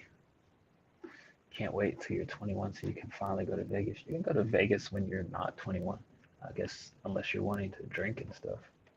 I don't drink, so it doesn't matter to me. Or do you have to be 21 to gamble? Oh yeah, you do. That's probably what you're talking about. Yeah. I didn't do a lot of gambling. I did a lot of exploring, but not a lot of gambling. Probably be different if you go with like a group of people though. I was just there for work and then just doing solo adventures after the convention was over. You can walk through the casinos. I don't know. I don't know how that works. Because it's like the casinos are basically at the bottom of the hotel. So you probably can't just like sit there at the machines, but I imagine you could like walk through all the casinos because I mean it's like basically every casino is a hotel. So I mean, yeah, you can't gamble, but you can still go to Caesar's Palace and take pictures and stuff. You walk through the pyramid, look at the ceiling and shit. I didn't go on the roller coaster when I was in Vegas because it was cold, and I'm not about to be on a roller coaster in the cold. Although I wanted to, I was tempted. Nothing like a good roller coaster. I should have went on the roller coaster. I regret that. I did play in the arcade for a little bit though.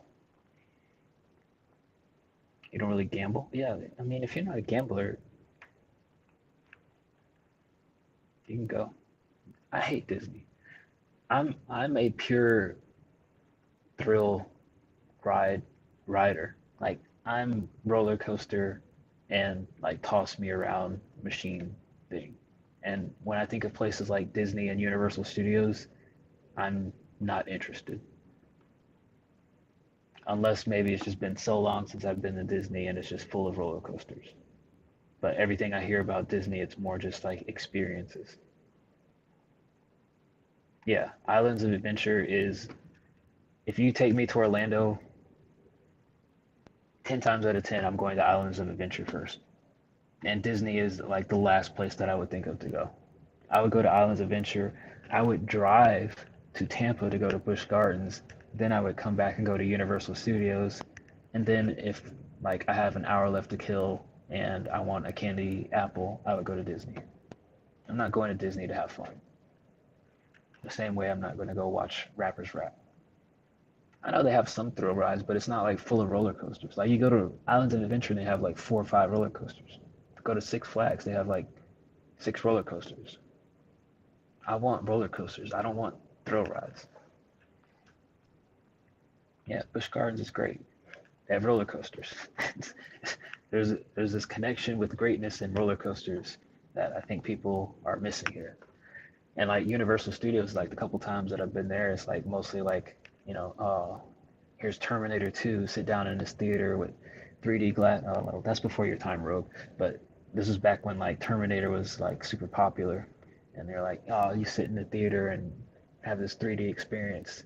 And when the Spider-Man ride first came out, that's how it was. It's just like this little cart thing moving around and Spider-Man would jump on it and all this stuff. And like, that's cool and all, but like put me 200 feet in the air and like drop me down in 2 seconds. Like make me feel like I'm gonna die. that's the thrill ride that I want to have.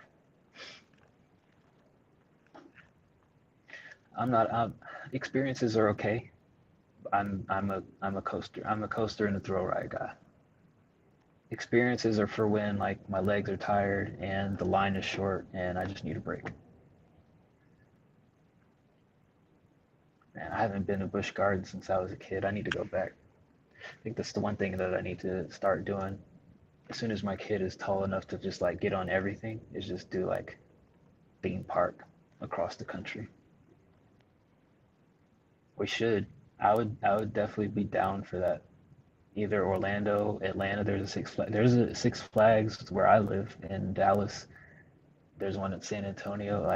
If you tell me we are meeting up to do roller coasters, we're meeting up purely for roller coasters and thrill rides, I'm first in line, guaranteed. I will take unpaid time off from my job for that. I will burn the bank for that. I'm there. That's what I'm saying. Let's see. What else is going on? Did I miss anything on Discord while I was on a plane for 4 hours? Why do I have a notification?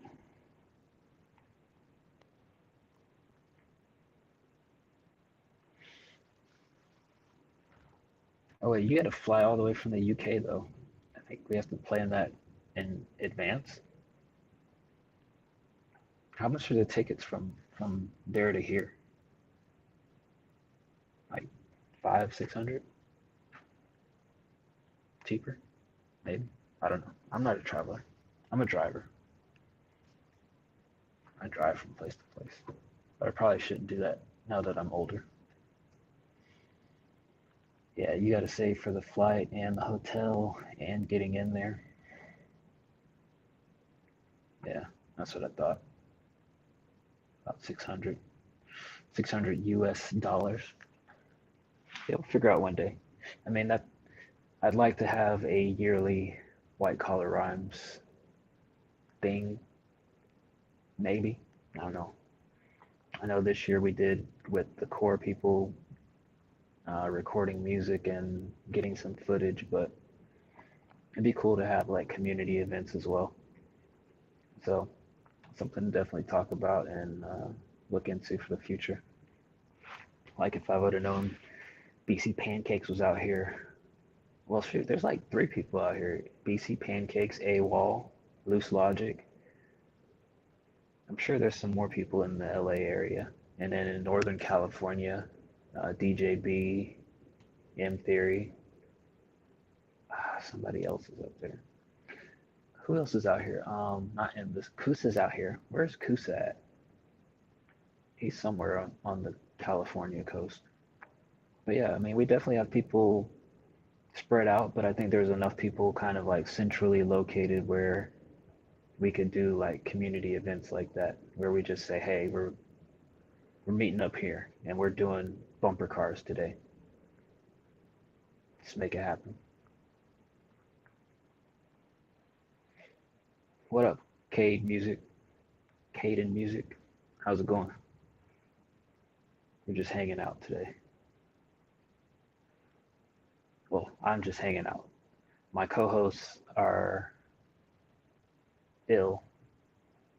One of them's ill. The other one's probably off binge drinking. If I had to guess what Bird is up to. You make music? What kind of music you make? How long you been making music? Tell us about yourself. I'm Dyce. I've been making music for 20 years. I rap, I engineer, and when I have the time, I produce. Next year, I want to make more time for producing. I didn't do as much this year as I wanted to or hoped that I would. So that's one of my goals next year is make a lot of beats and then see if anybody likes them. Check out Blackpool Pleasure Beats. Is this porn? What? Oh, Blackpool Pleasure Beach or Alton Towers. Wait, is this porn?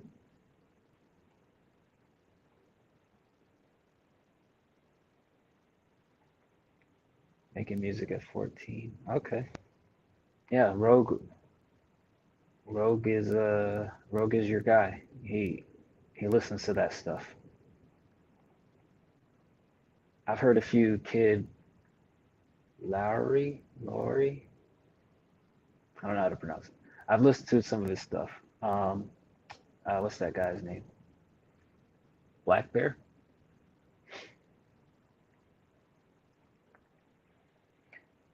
If you join our Discord, we'll listen to it. I am remote. I'm in a hotel room, so I don't have a proper setup to necessarily play things. But yeah, drop it in Discord and I'll check it out. Otherwise, I would normally just say, yeah, we'll listen to it real quick. But it took me like 5 minutes to get my microphone working, so try not to touch too many buttons. So I've just been sitting here hanging with the crew. Rogue, drop the Discord link. There you go. Rogue, you're love you, Rogue. Right on the money.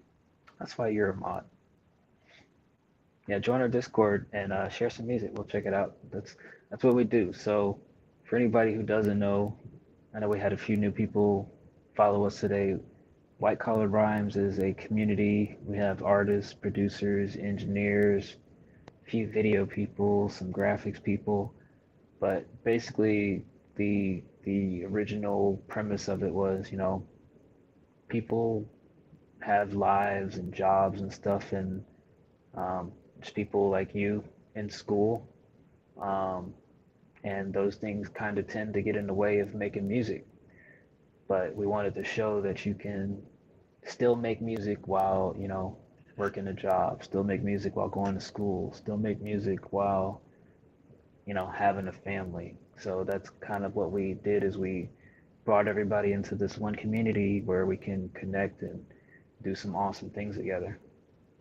I grew up in Florida. We're at in Florida. You like T-Pain? Huh? Tallahassee Pain? Hmm. Bet y'all didn't know that's what the T stands for. Tallahassee.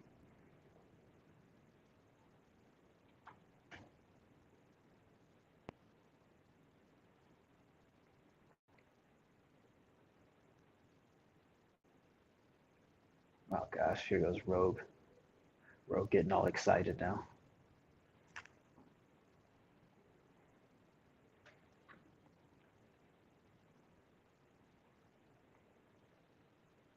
Extentation.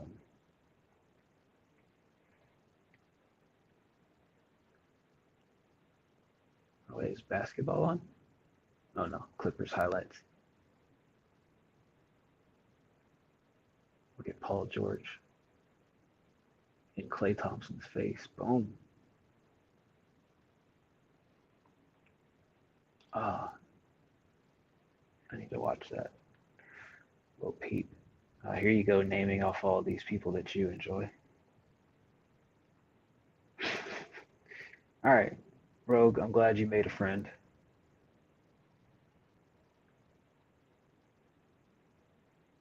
Caden, welcome to the community.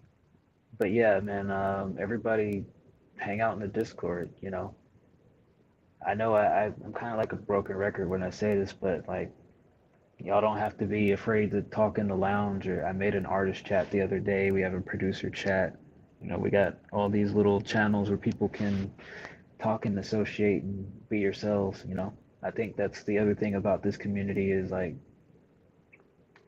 you know, got to get the introverted artists out of their shell of never communicating and talking. Because like, when people talk about wanting to get their music out there and build an audience, like you can't do that just, sitting in the box, never communicating. Like people know who you are and they, get a sense of your personality and what you bring to the table.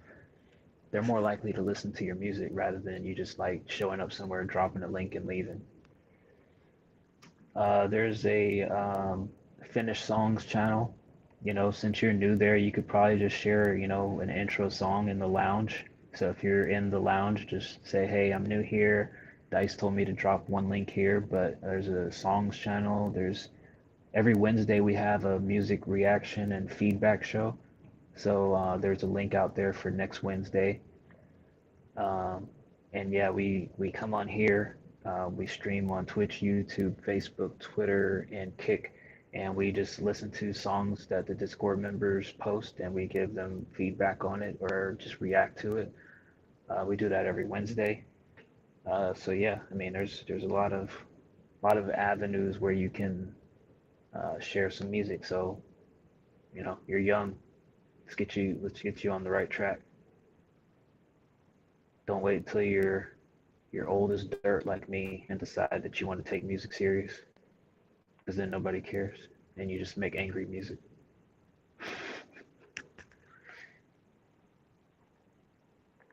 What up, Cody Nash? I'm glad you like the vibes, man. You know, Nikki, I have a couple co-hosts.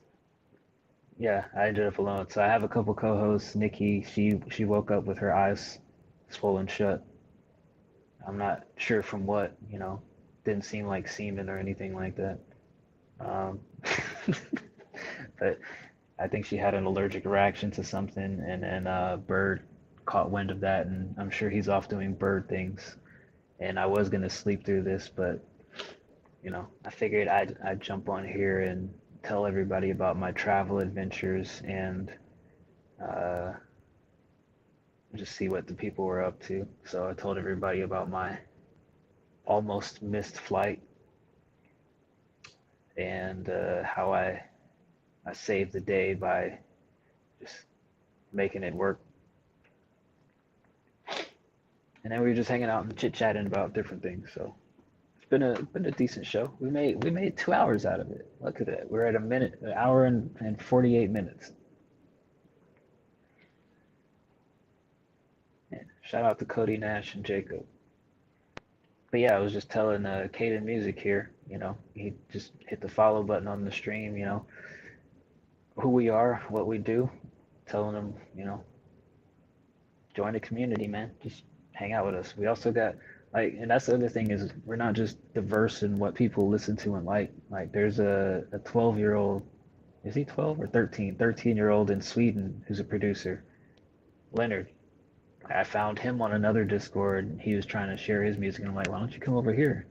And it's been interesting to watch him kind of grow as a producer over the last year. So, you know, I will caveat and say, most of the people there are adults, and we do have adult humor, but I think everybody's heart is in the right place, is what I would say about our community. There's never malicious like, oh yeah, 14 from Norway. I'm always in the right ballpark.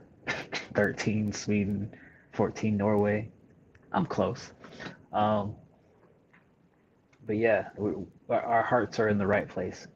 Sometimes we get a little bit crazy with the topics we talk about, but at the same time, like, if you're a decent human, we'll take care of you. I've given away microphones. Hell, Rogue here, he bought $1,000 microphone, just on a whim, but he didn't have an interface and he didn't have any studio monitors. So me and Ray is another mod in our server, we chipped in and we bought him some proper gear to go along with his expensive microphone. Bought a couple other people some microphones. Sent one guy, his computer broke. I sent him a computer.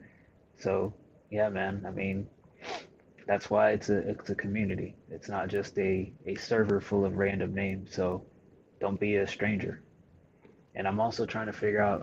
I was gonna do a giveaway for around Christmas time, but as you can see, I'm traveling right now. I'll be here all week.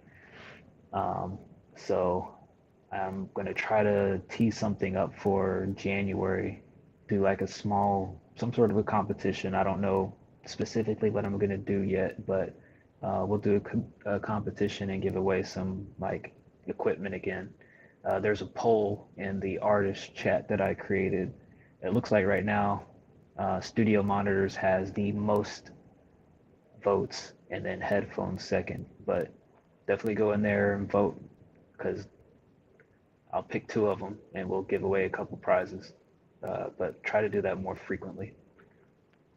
Just because I know there's people like Caden. Caden probably doesn't have $1,000 microphone like me, Rogue, Ray, and a couple other people.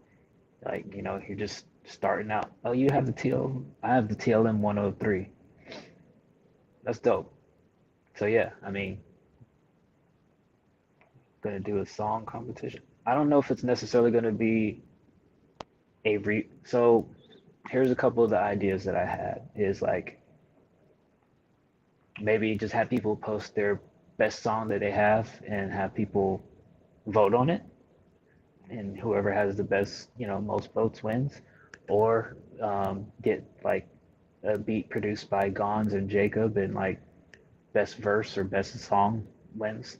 Something simple but like distinguishable, but also or like the community votes on it. I don't want it to just be like the core members voting on it.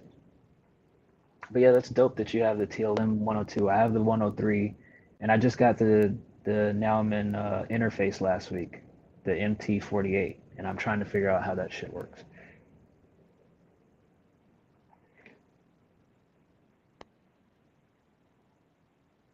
Yeah, I don't know if we're ready for attorney yet. Well, I'll say I don't know if I have the bandwidth to do a attorney, but I definitely want to do something um, to keep the artists engaged and let people know that, hey, you don't have to just sit out there watching other people talk in the lounge all day. You can partake here. But yeah, we'll try to get something lined up for January. Um, yeah, I'm in Anaheim, California for work conference. Be here till Wednesday.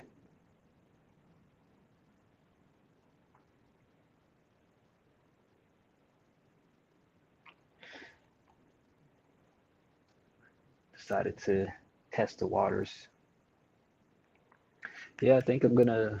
I mean, the lighting isn't super great, but I might try to get some footage and see what I can piece together.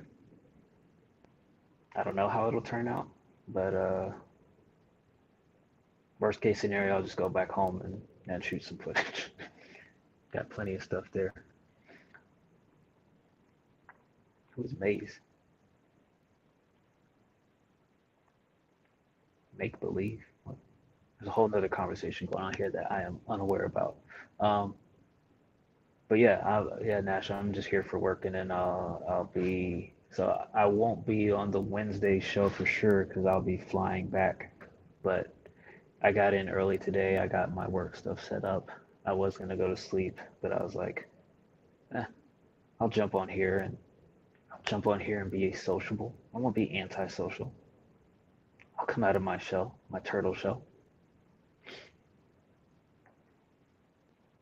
Yeah, I mean, Nikki or Bird should be there Wednesday.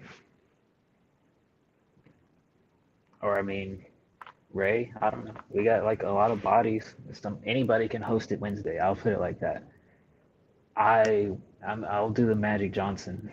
I'm not gonna be there. I won't be there purely because I'll be on a plane. Like if I was last year, I think we stayed until Thursday and we left Thursday morning. But the conference, they only booked the hotels through Wednesday here, and I didn't feel like paying for an extra night out of pocket. So um, I'll be leaving Thursday evening. So that's the only reason that I wouldn't even be in the chat is I'll be on a plane. So, but yeah, whoever starts the stream, start it. Whatever. I know we have a thread open. Oh no, it's all good, man. Like I said, I almost didn't do it because I was tired, but I don't know. I didn't want to leave the people hanging. Well, the people, the person, Rogue, Rogue. And then I found out BC Pancakes in the Twitch chat. He lives in Anaheim. He's like 30 minutes away from me. So yeah, I just jumped on here.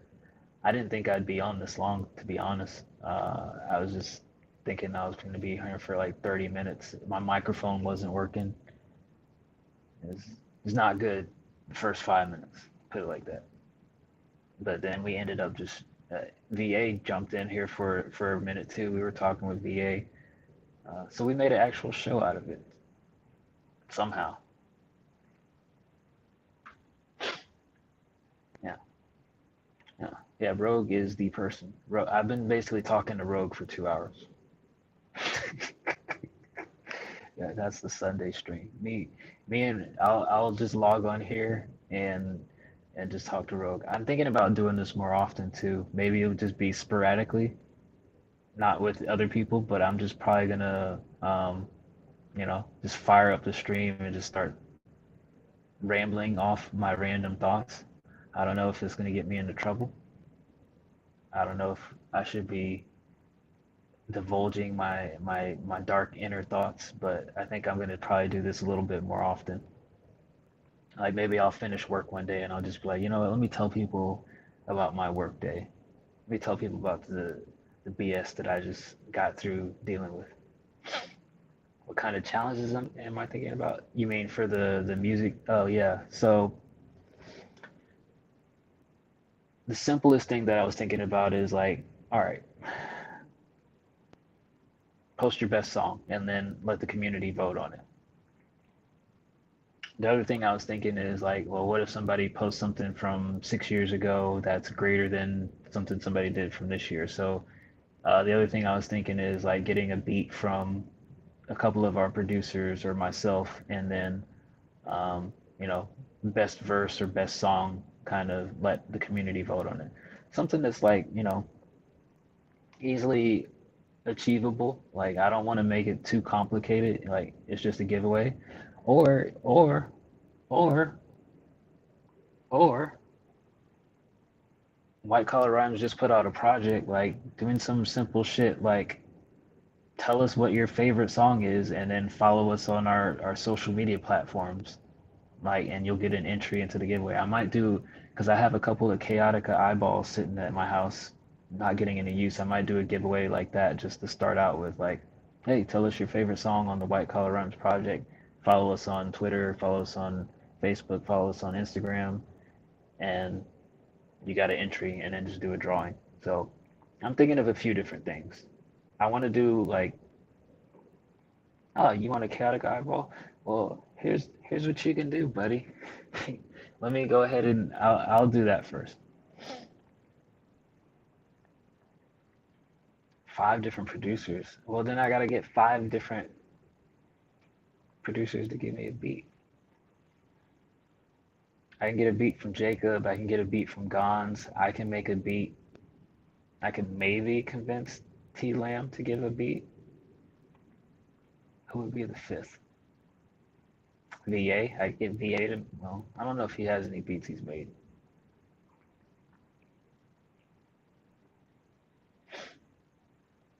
Yeah, we attract a different audience. I I think we attract a lot of creators because people want their music to be heard, but I also think that we could do a better job of attracting fans, like just the general listeners. Like you don't have to be a creative person. Well, let me back that up.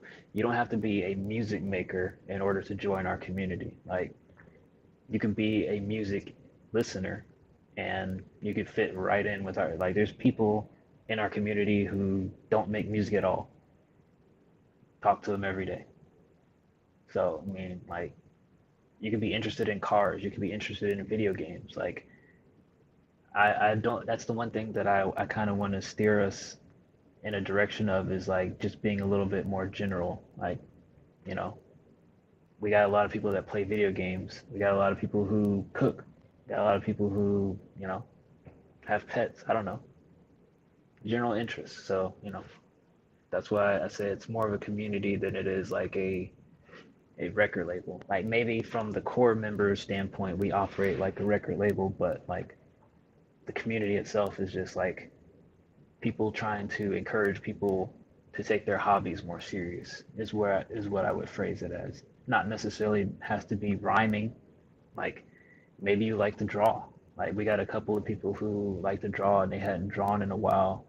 And like my icon on Discord is actually drawn by somebody who hadn't drawn in a while. We're like, yo, you're good at that. Keep drawing. So just trying to encourage people to like, don't let your hobbies get in the way. Don't let life get in the way of your hobbies, I should say. You know, Everybody's got things that they have to do and take care of, but like if it's something you enjoy, you should be able to enjoy it. That's how I feel. Just like Cody said, music-based community, but we're all humans. Yeah, I never spam my music. Like there's people that I've talked to on Twitter for years that I've never sent a link of my music to. Like I feel like people will appreciate you more as a human than, hey dog, check out my new single. I mean, I'll put my music out there, but I'm not like gonna jump in people's inboxes and down their throat on it. But different approaches for different folks. There's no right or wrong way, but for our community, we're not spamming out our music. We'll share our music, but you don't have to join our community and listen to our music.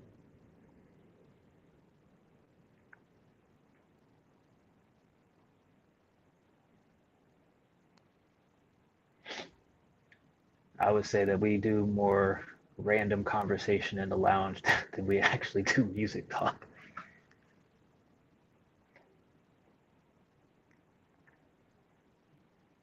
Yeah, I would agree with that. I think we for the people who do talk, and communicate with us, we have a general idea, of who people are and, how people are doing. Like, we got a feelings channel too. Like if you're not feeling well, mentally, if you need to vent, go in the feelings channel. Say, I'm not feeling it today.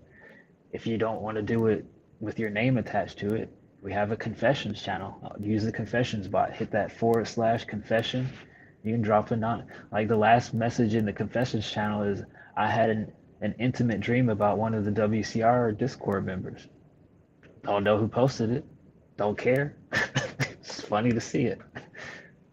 But yeah, I mean, it's that's what a community should be. Shouldn't be like I need to comment on your link and then drop my link right after it. So yeah, I mean, if you want to, vent with your name attached to it, go in the feelings channel. If you just want to confess, I like jerking off the feet pics or something other strange, go in the confessions channel. It's all good and all well. What up, Jacob?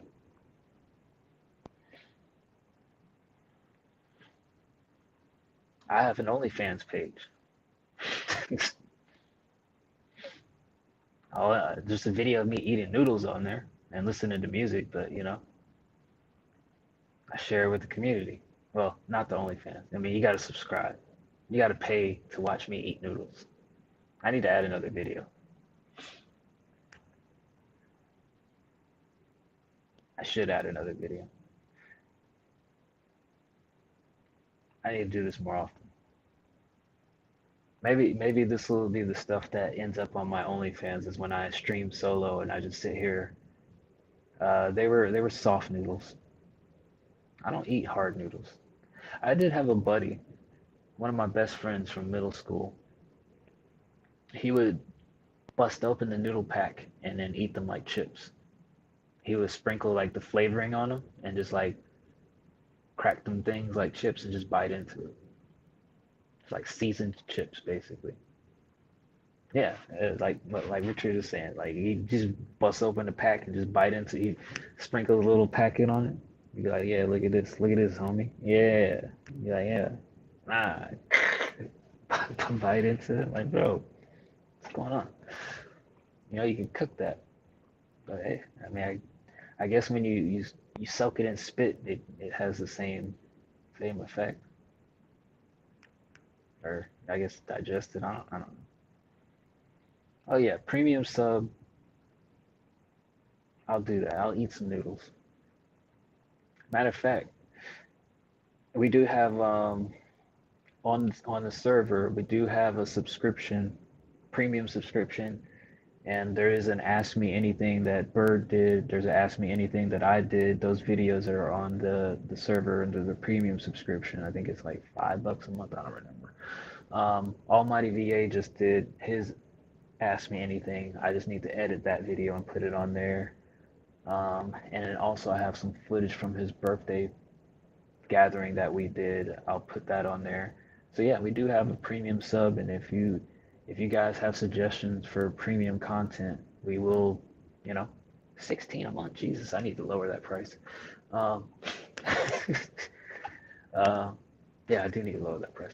But yeah, if you guys have suggestions for like stuff that you want us to do that you would pay to see, not like break the bank. Like I'm not saying, you know, go broke, but like if there's stuff that you want us to do frequently, like ask me anything type stuff, or you know, random like feedback or listening party sessions, I don't know, whatever ideas you guys come up with, then yeah, we'll add it to the premium content.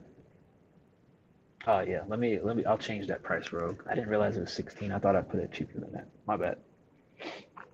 We're not trying to gouge people's wallets or family show here, I think, unless we're talking about butt stuff. Is butt stuff family? It'd be family, you know, like everybody poops, right? Right? Everybody poops. It's still a family show. Everybody has a butt. Most people have, well, most people have butts. Most people have buttholes. Stuff comes out of somewhere. Let's put it like that. You may not have a butt or a butthole. Yeah, there we go, Jay. In the daytime, well, shit, I can't even say in the daytime. Some hours of the day, White Collar Rhymes is Cartoon Network. And then every now and then, Adult Swim comes on. And stuff happens. It could be like 2 p.m., it could be 2 a.m. Usually it's 2 p.m. Usually something happens in the middle of the day and we go off on these weird tangents. But like I said, you know, maybe you're not feeling it one day and you go in the feeling challenge like, yo, I'm sick of everybody in the lounge talking about their buttholes. Or if you don't want, you know, people to know that you're the person sick of it because everybody else seems to be enjoying the butthole conversation, you go into the confession challenge. You're like, you know, I don't want people to know that I'm sick of the butthole talk, but I'll still participate in the butthole talk. Sometimes I do that. Sometimes I put I hate it here, and then I'll like continue the conversation because I'm like chaotic evil. I like that shit. Shit. California commercials.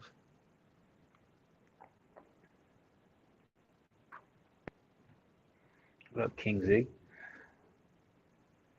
See, if I sit here long enough, people start logging in. There's nothing wrong with talking about buttholes. That's what I'm saying. Is like most people have a butthole, so we can talk about buttholes and still be a family show. Like there should not be a restriction on. Well, I mean, you know, when you start talking about nunchuck dildos, I don't think that's family. I think that's Adult Swim.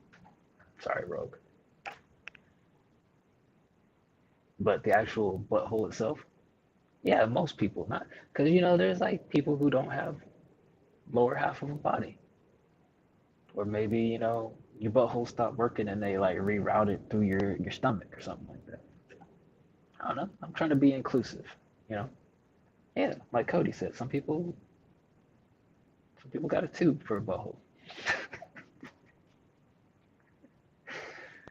uh, yeah, when you drink coffee, you poop it out. It's all love. Y'all know what I'm talking about. Y'all know what I mean.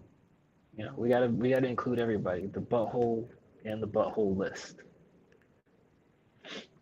Just because you don't have one doesn't mean you can't be down with the white collar community.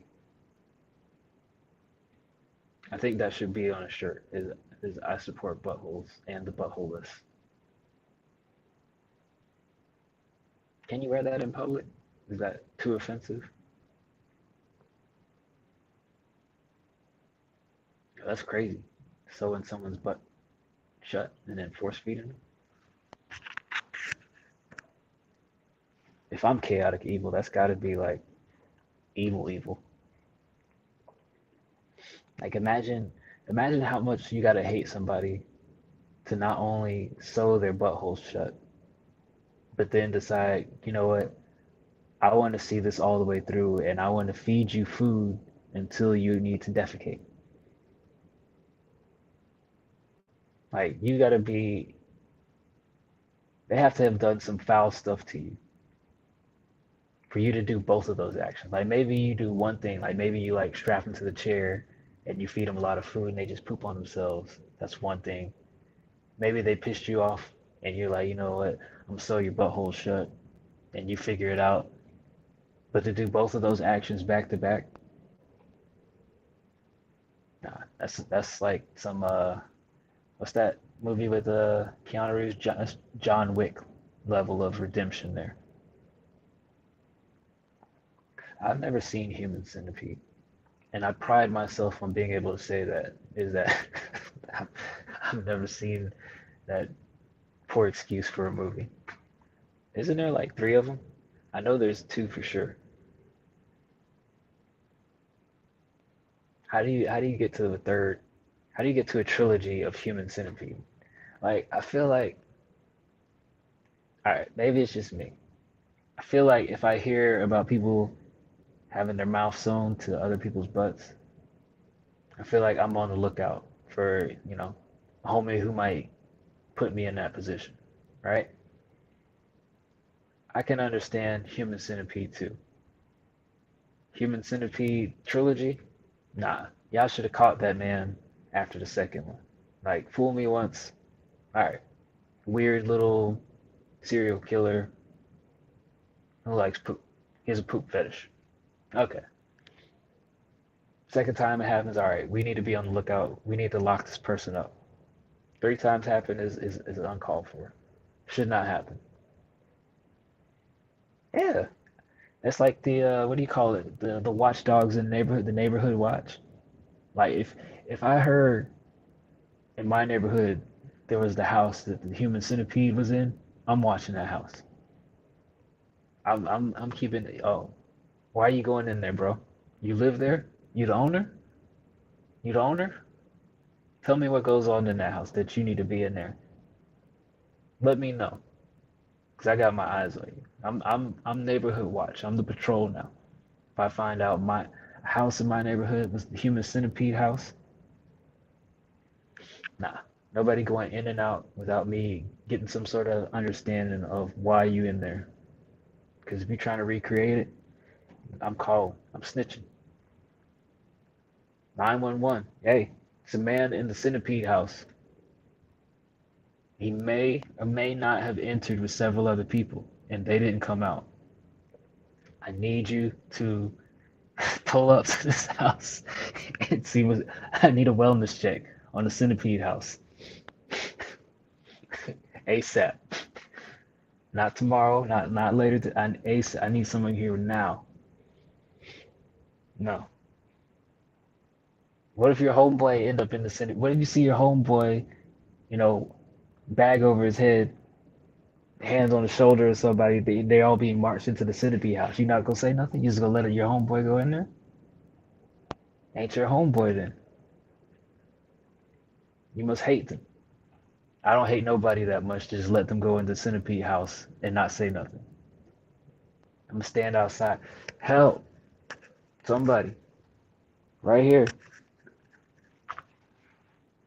Need somebody. I'm not joining.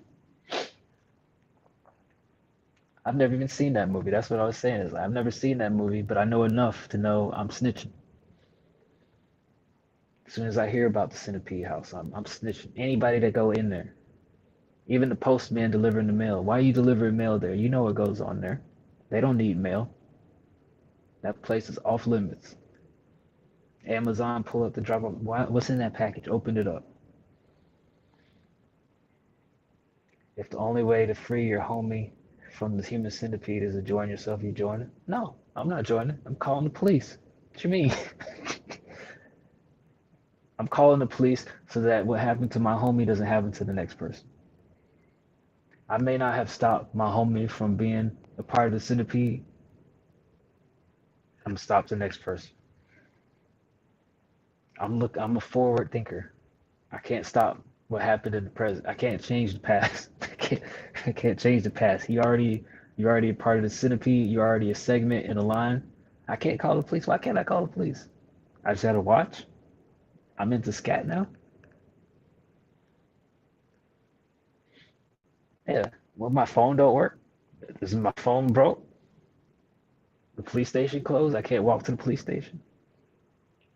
What happens if I call the police? I end up on there anyway. That's crazy. Yeah, I'm not joining. I can't change the past. I can change the future. And if you already connected to the centipede, sorry, bro. You know, take that one for the future team. That's what it is. Gotta look out for the kids. Future. Dice love the kids.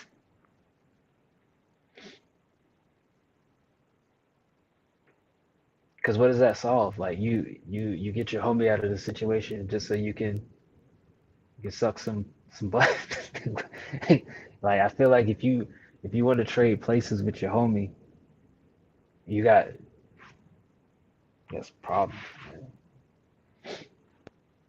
I don't think that's a trade that you should make unless like I don't think that's a trade that you should make. You free the homie, but at what cost? So you can suck some butt?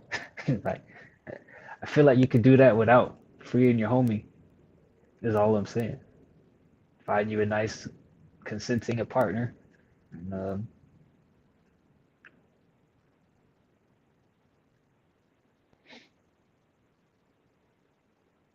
yeah, man, I don't know. How did the homie? I feel like if my homie was in that position, they probably did some dumb stuff to deserve it. Like, yo, you shouldn't have gotten that truck with the van with the blacked out van windows, talking about he's got, you know, Fruity Loops licenses and Ableton licenses for free.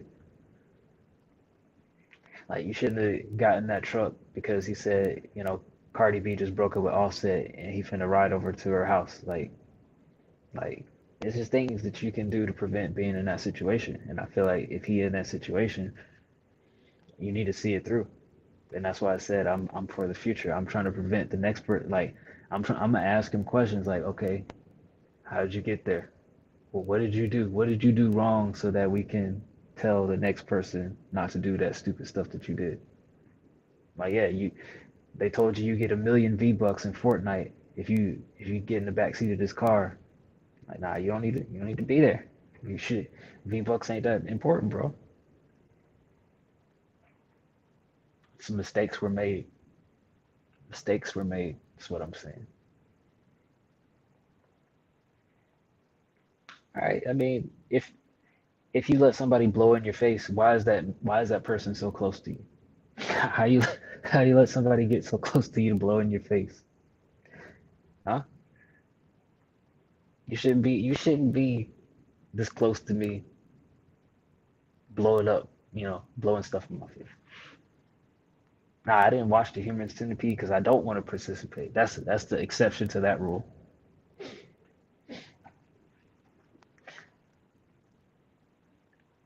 Or if you downtown Times Square, if I'm in the middle of a crowd and somebody blow in my face and I pass out, y'all better pick me up. What the hell you mean?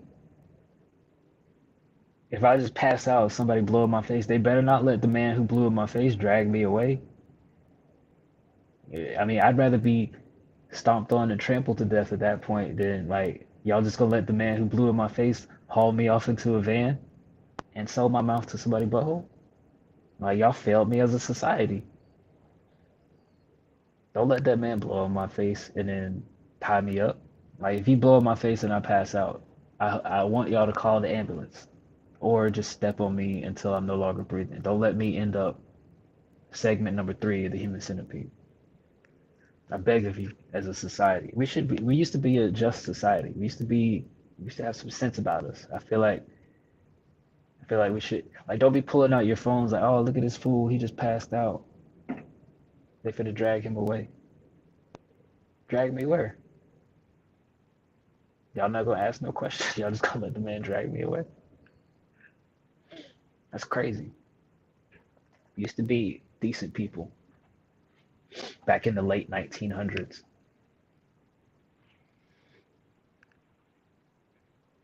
Would you rather shit on the top of your car or in it? What? Me personally? Would I rather defecate on my car or in my shower? I mean, absolutely. If I have to choose between those options, in the shower where nobody else can see. What do you mean? What kind of question is that? Now you want me to go full on squat on top of my car? That's how you end up in the human centipede house. Is like, dude go see you doing that, he'd be like, oh yeah, he need to come over here to this house. Got something for him. He's perfect. Segment number one. I'm not trying to be sold to or have anybody sold to me. Stand on that. Shower.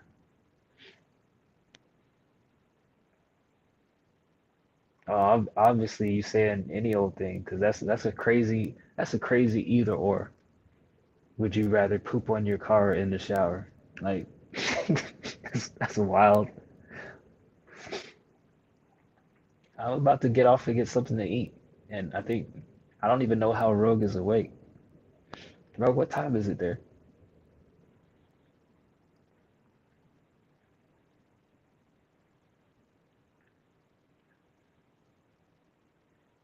Yeah, yeah, that's crazy. Y'all talking about waffle stomp. I didn't know what a waffle stomp was until people, and I guess this is part of being a part of the community. You learn about stuff that you didn't want to know.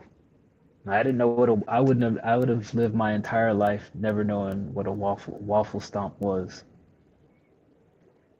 I mean, if it's liquid, that's probably a good thing because then you wouldn't have to stomp on it. That's probably better. You could just, you know, do one of these things and hover over the drain. Just let it drop, and then let the sprinkles from the water do its thing.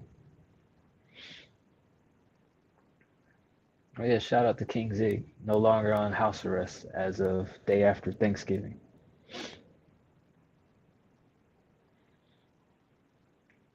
Yeah, this community is great for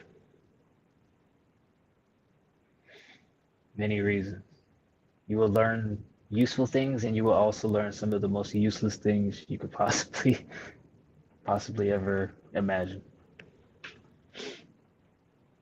Yeah, absolutely. What's some other useless stuff that we learned on here?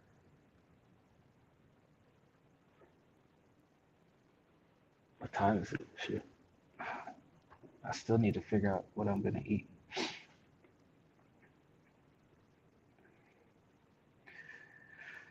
Oh man.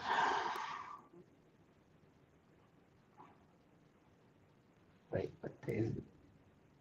December 3rd. I was about to ask y'all if y'all had a good Christmas. Shit. Yeah, I'm near LA. I'm in Anaheim.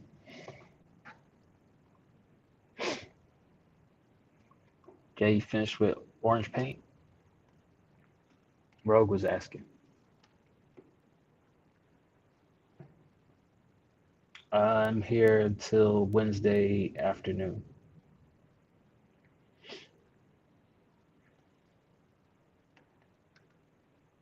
Are we? I thought you had a verse to record. I think there's one or two tracks that you didn't have a verse on that I hadn't heard that you said that you wrote. All right, yeah, let's finish it up because only thing I'm really working on right now is the project with M Theory. But beginning of the year, I'm gonna start working on my next uh solo stuff. Yeah, Good Morning. And there was one other track. I forget which one it was, but there was one other track that you wrote the verse for, but you hadn't recorded it yet. Where am I at? I'm in Anaheim, California. I don't. Nikki has eye problems. Yeah, no, Nikki woke up and her eyes were all swollen, and then I don't know where Bird is. Bird is probably drunk somewhere. Even though now I'm on West Coast time, and me thinking back in all the podcasts and Bird being drunk at like between 4 and 6 p.m. is crazy, but I guess that's what he does. Oh, he's recovering. All right, then that adds up. Yeah, but yeah, that's crazy thinking back now. It's like, yo, it's 4 o'clock here when we're doing the podcast. You're already drinking. But I feel like drinking is more of a, well, never mind. I don't drink. I don't know. I'm just making stuff up. But I feel like drinking is more of a sundown type activity, not like a sun still up. But I guess people would like barbecue and drink. I don't know.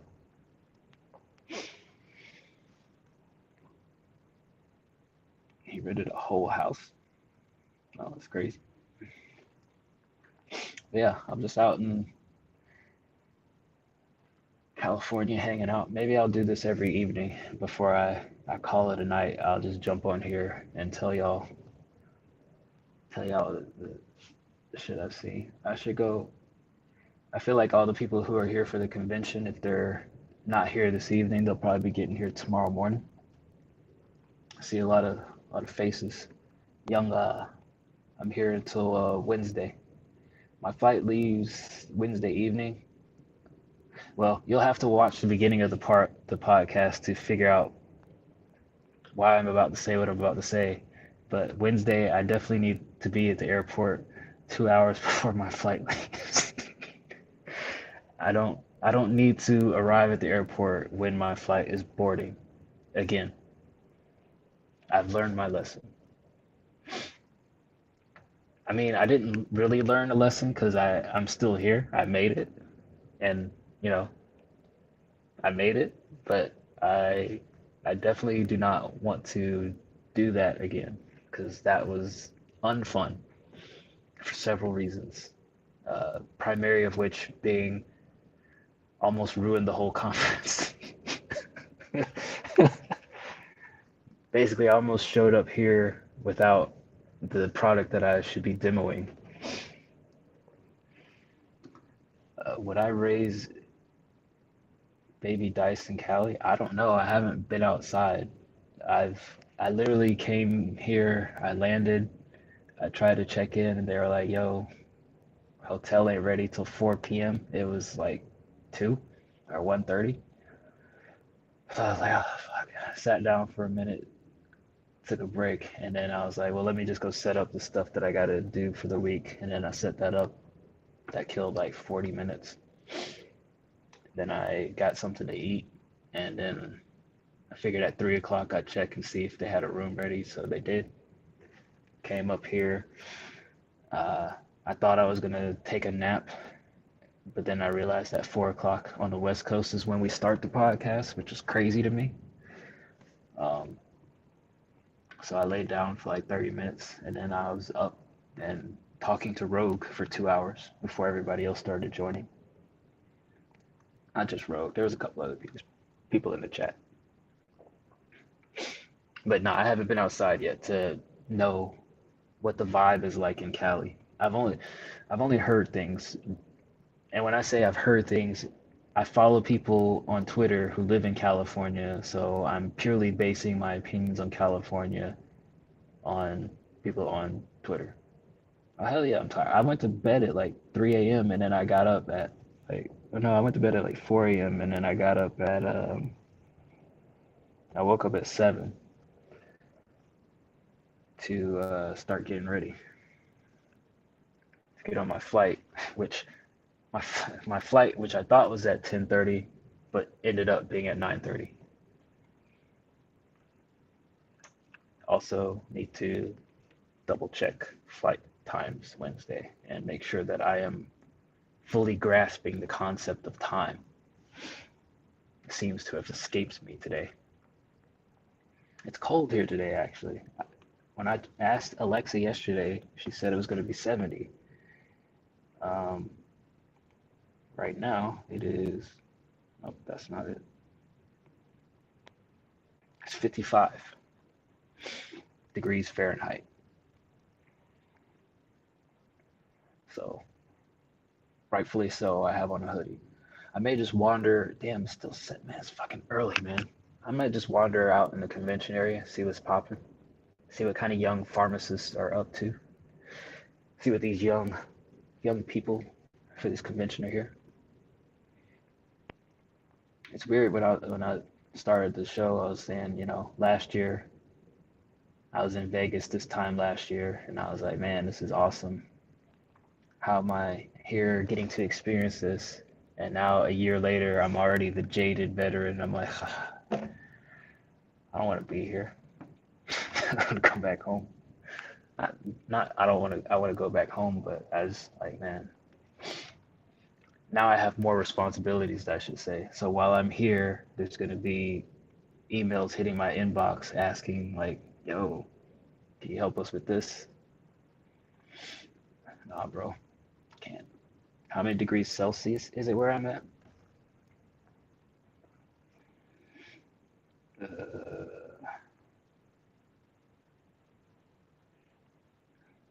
13. 13 degrees Celsius.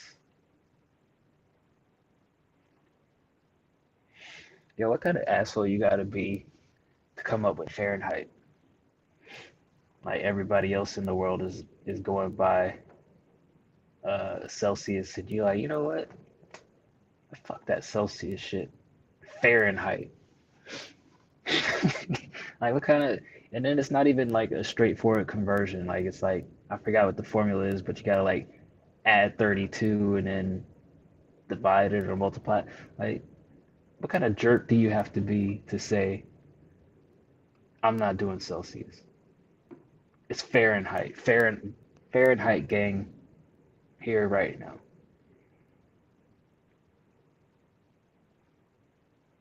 Same with like feet and inches and stuff. Like, yo, y'all are going by meters, centimeters, millimeters. Nah, inch, pound, mile, ton. No longer will I be bound by these meters and grams. I'll come up with my own system.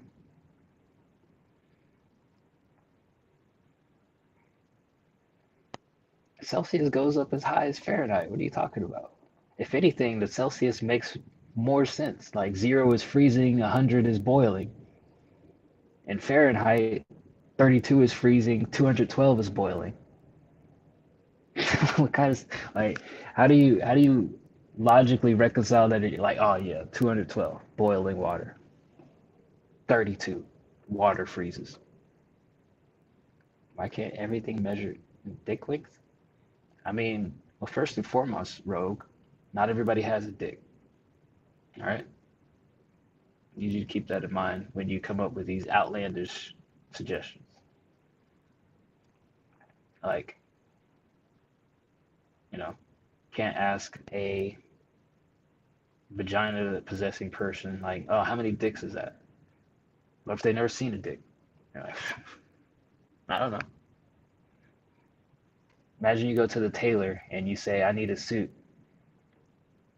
8 dicks tall. And she's like, okay. And then she like just goes by like smallest dick possible. But you wanted like a medium sized 8 dick tall suit. Now she's got you like a 6 dick suit. You're gonna be mad. Because y'all aren't talking about the same dicks. Gotta speak the same language. You gotta do one of these numbers. What kind of dick we talk?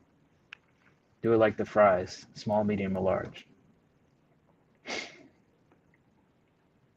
heat outside is about five dick lengths. I don't think you can measure heat in dick lengths. I mean, I guess you could, because like When it's cold, it's smaller. You'd be like, yo, this heat is a grower, isn't it? Heat is a grower, isn't it?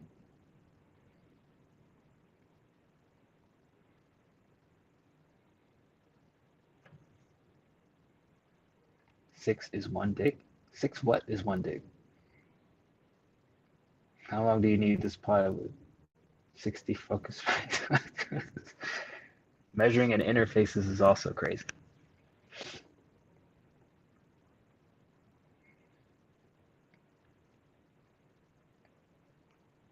What do you mean? Wait, six is one dick. What does that mean? Yeah. Who's the official barometer here? Who is the Richard of all Richards? Dick Dickinson. All right. All right. Let's see what's going on here. I see what time you're on.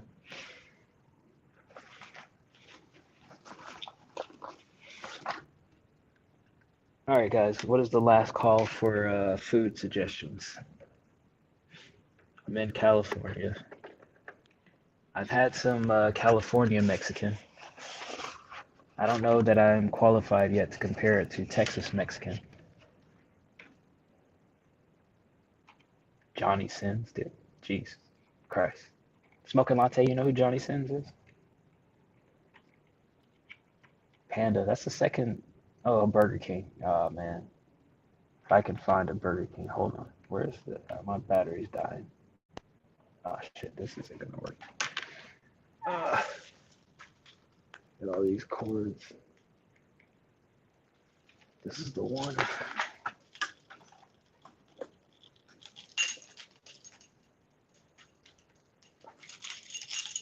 The hell?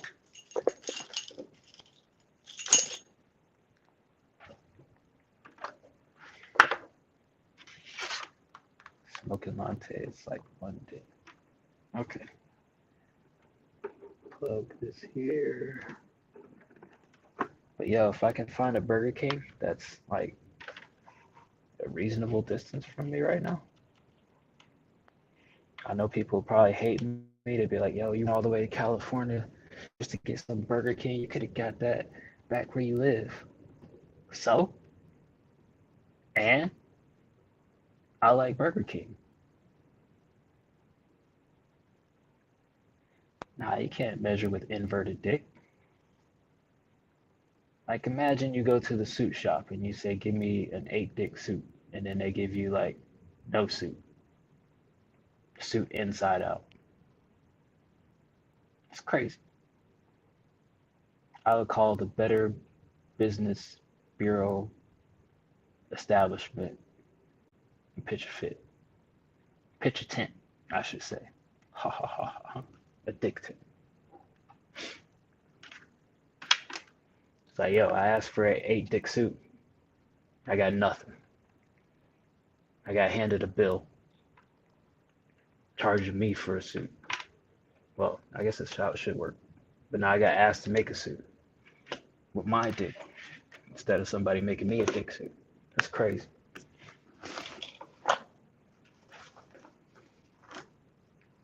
What is all this shit?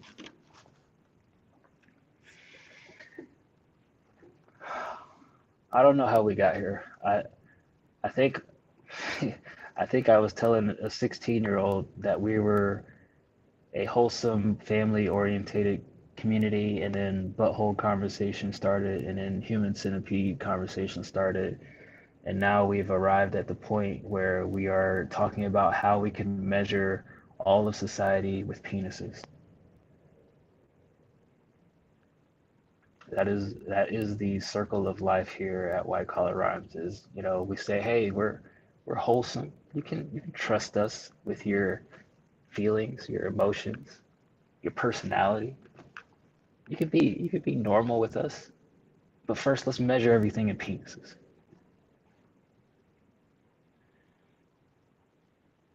Let's measure everything with the penis. Imagine that got normalized. Like, imagine going to Jay. You work on roofs. Imagine you go to Home Depot or Lowe's and you're like, yo, I need some wood. It's about 50 dicks long. And nobody bust out laughing.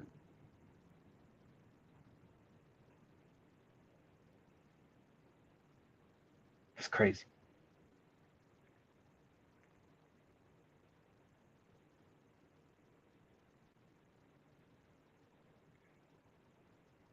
Need a 50 dick long piece of wood.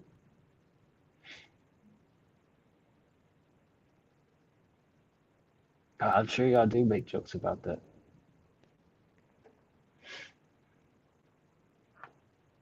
You got to. When you stuck in those kind of jobs, like that's the only thing that saves you from strangling your coworkers is laughing about the situation that you're in. When I used to work in the plumbing supply warehouse and it was like 110 degrees in the warehouse and me and one other person, we're like hauling in these 20-foot long PVC pipes just to put them on a shelf. And we're like, yo, we looked at each other and we were like, yo, I thought slavery was over.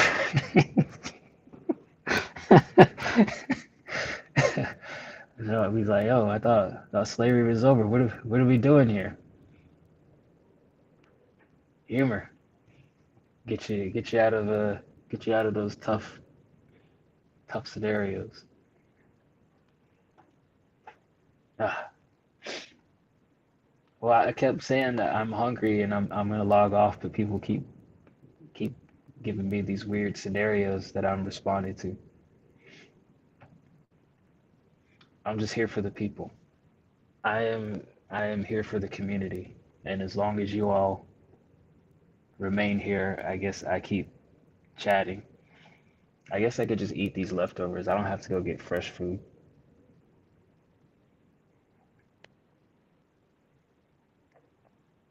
Uh, hold on. Wait. Should I be checking my messages? Wait, where's my phone at?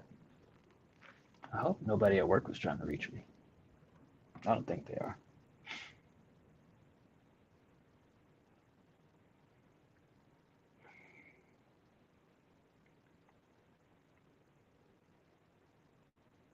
Nah, nobody's trying to reach me. I'm no nobody. Oh, a two dick Italian. Wendy's spicy nuggets. Wendy's has some good chicken nuggets. I'd say Wendy's has some of the best chicken nuggets because they all taste like chicken. Like they don't taste like processed chicken either. 4 dicks worth of spicy nuggets? Is that what you're talking about? Smoking latte? Should I order that? Like, should I go into the drive-through and then be like, yo, let me get a 4 dick chicken nugget and some fries and a milkshake. Like, should I order it that way and see what happens?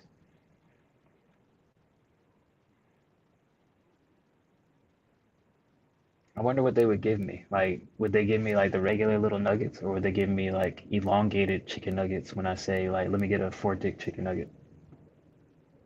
I guess it depends on the person preparing the order. Like, they may look at the ticket and be like, 4 dick chicken nugget, double up. Or you could get an inverted nugget. It's always that.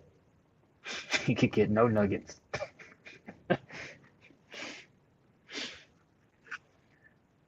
I've had Raising Cane's one time because the guy I used to work with, he kept telling me how Raising Cane's was like the best thing ever and that I should have it and mushroom print my food. What is a mushroom print? Please clearly describe in full sentences what mushroom print is in the chat, if you don't mind. But yeah, a guy used to tell me Raising Cane's was the best, and then he took me there. I ate it. It was good. I don't remember if it was the best, but I haven't been since. Not that it was bad. I'm not a Raising Cane's hater. What do you mean? What's good, neat cartel? I don't know what I'm doing here, man. I'm gonna be 200% honest with you. This is all this is weird. I'm just here hanging out.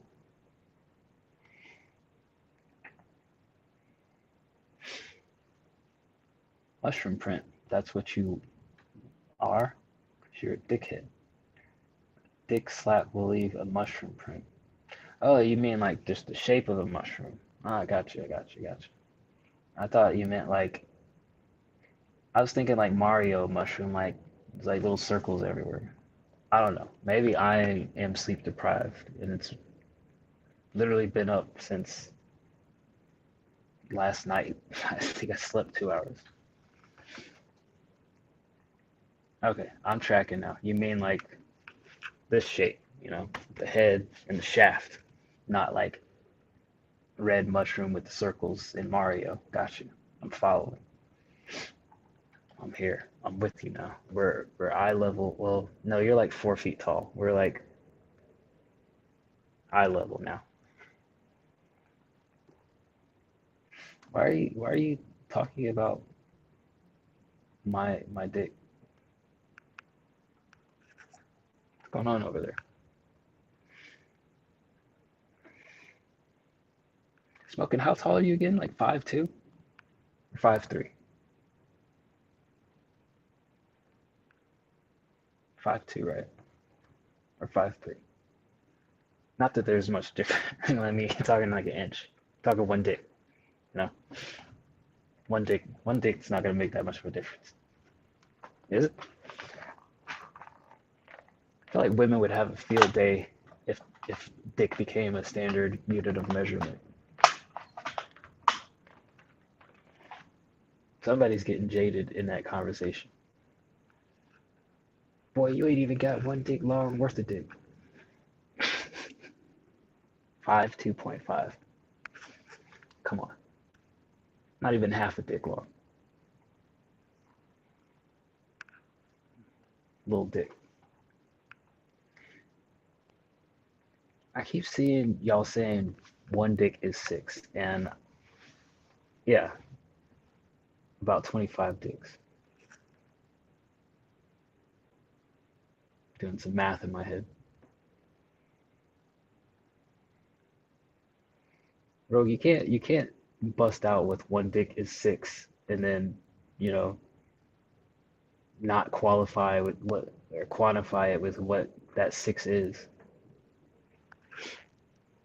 Inches, rocks, centimeters, centipedes, vaginas, chodes, buttholes, fingers, thumbs, toes. You have 17 dicks in you? It's gross. I mean, not judging.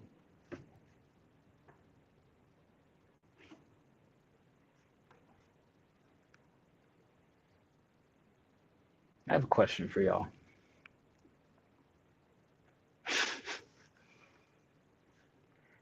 If you find out your best friend has had multiple dicks in them simultaneously, are they still your best friend?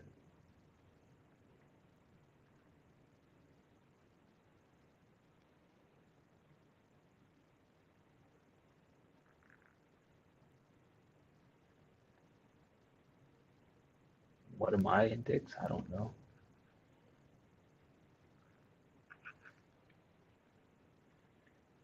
This chat is chaotic right now.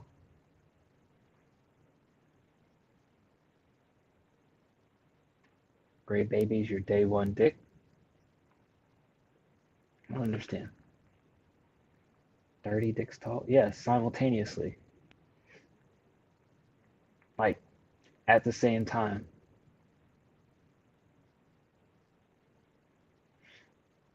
My friend, first thing that they text me yesterday was, well, let me make sure I read this accurately.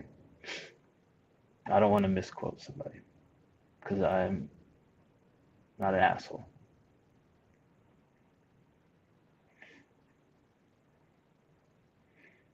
Yesterday, this would have been 7:13 a.m. I had a threesome last night. Laugh out loud. My response, good morning. They also replied, good morning.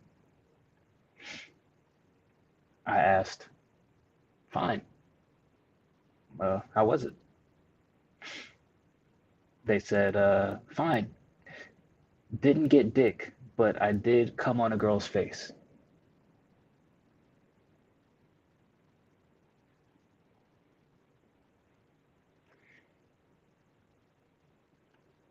I'll let you all.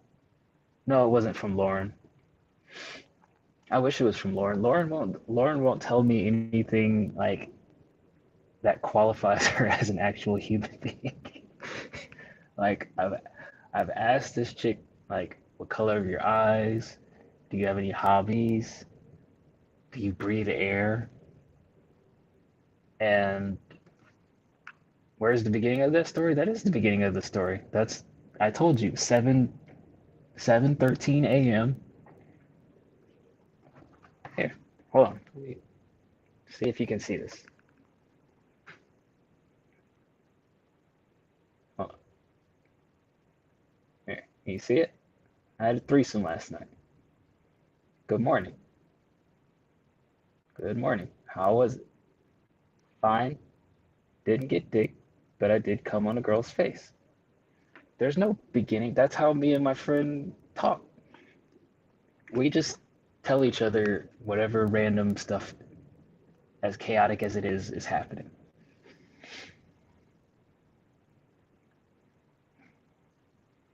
I've shared some of my interactions with this friend on the Discord before, and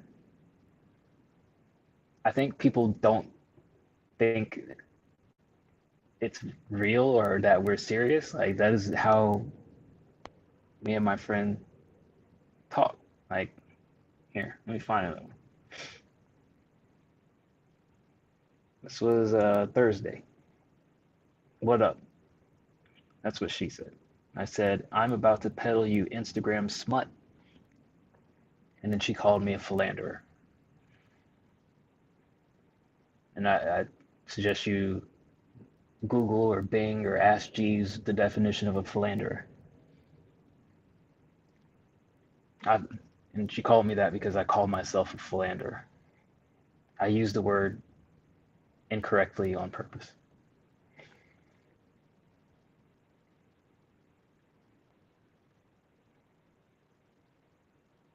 But yeah, this is how we communicate.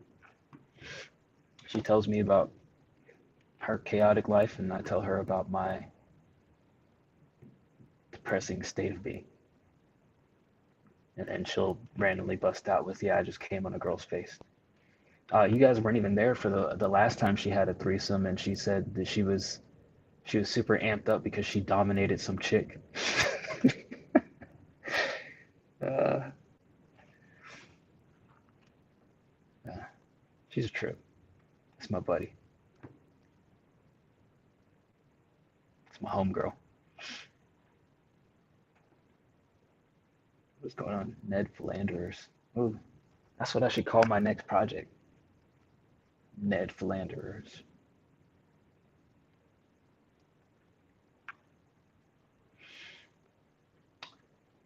It's Sunday. Everybody ready for this week? What you guys got going on this week? Enough about me. Tell me about you. How can I make you guys' week better? Should I stream every day while I'm here? Should I do this every night? Like it'll be like Reverend Run sitting in the bathtub, typing on the phone.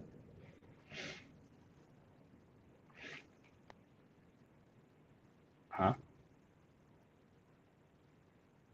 What am I waiting for? Would you rather fight 100 dick-sized horses or one horse-sized dick?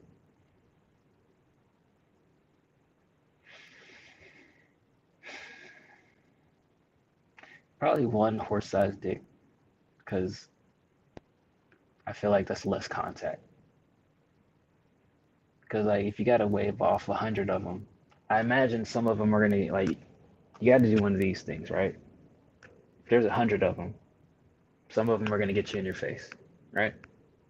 You have all types of meat splattering across your face, hitting you on your body. Might catch one in the mouth. You just fight one of them, you can kind of, keep your arms distance, right? Huh? Like that? I know horses are huge, but, you know, I'd rather take my chance against a big one than 100 of them. Like, because they could take you from all angles. Like, what if I'm like fending off my face and they catch me in the butt? Now I got to do this, huh? And then now my face is open. Give me one. Let's square up toe to toe, or dick to dick, face to face, head to head. I don't know. Let's square up. Settle it like dicks.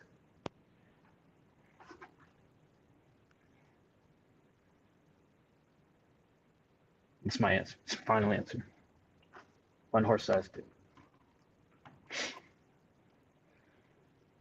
What other ridiculous scenarios can I answer for you all? Don't have the Sunday scaries. I'm sitting here answering about fighting penises. Yeah, I should be scared. got 100 dicks flying at me from all angles. It's crazy. I wish this room had a microwave. I need to go back to Las Vegas. I'm gonna complain.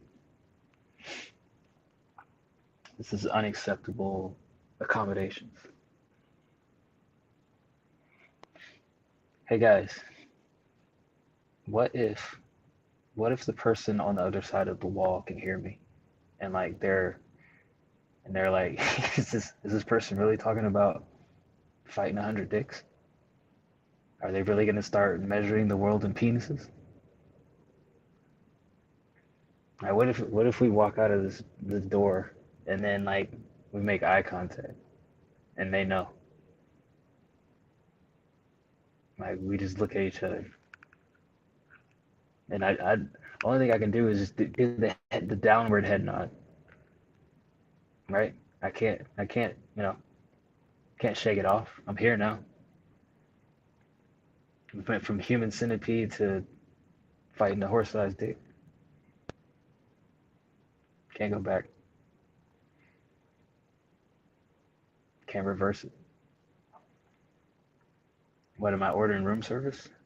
Let me see what they got. Hold up.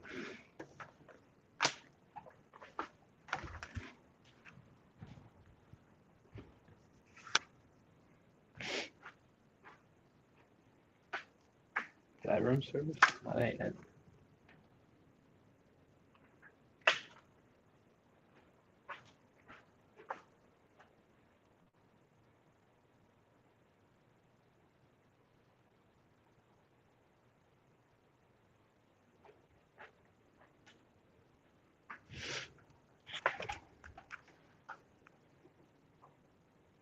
Eat and drink.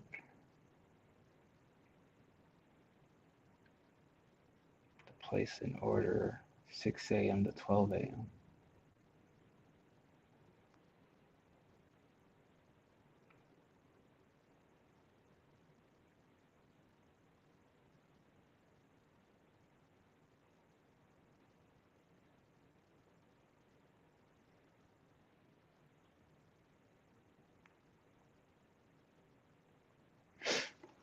What did I miss?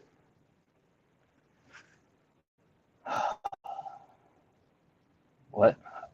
Why am I going to jail?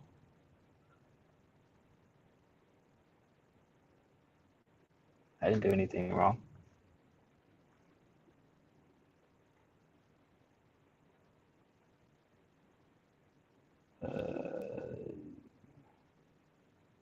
Delivery. Where is the menu?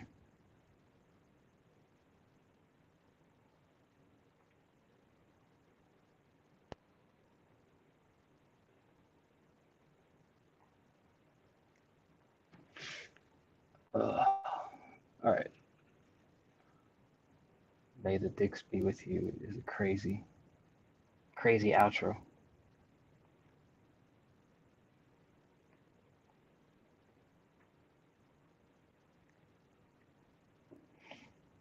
All right. What is my last name?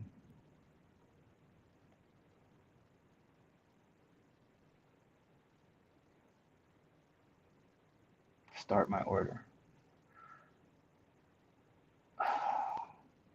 Okay, so we have an option of dinner, dessert, drinks, alcohol.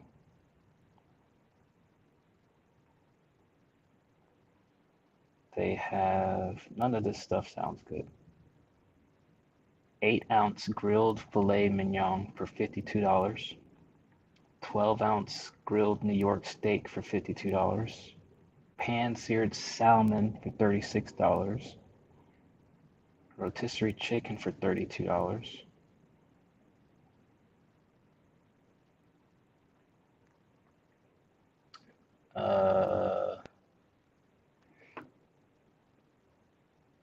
Starters. Caesar salad. $18 for the Caesar salad. Oh, buffalo chicken wings. $20. Oh, Baja fish tacos. $20. I might get that. Salmon. That's what the L is there for. Salmon. You don't know how to pronounce English?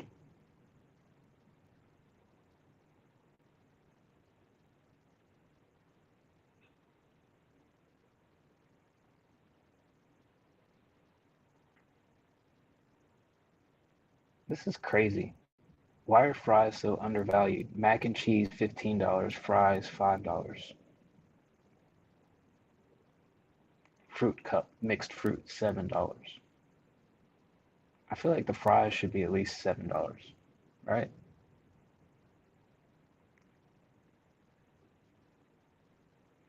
Mashed potatoes. Whoa, whoa, whoa. Why are the fries $5 and the mashed potatoes $14? Ooh, pizza. Pepperoni pizza, $28. Jesus Christ.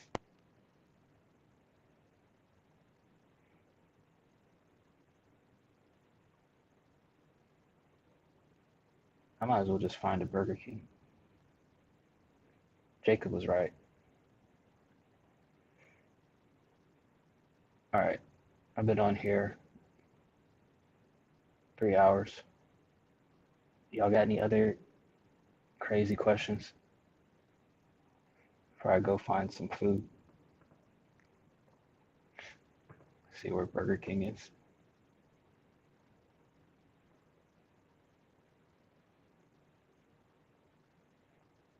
Oh, there's one right across the street. Or kinda. It's a couple blocks away. Oh no, that's Jack in the Box. Dang it. Oh, close enough. All right. Well, I guess I answered everything. I'm gonna go eat some food and probably, I don't know, eat some food. Check out the Wednesday show if you do music. I don't know who will be on there. I won't be on there. Ask the people in the Discord. Until then, have I ever used a bendy straw? You mean like the whole straw is bendy or it just bends at the neck?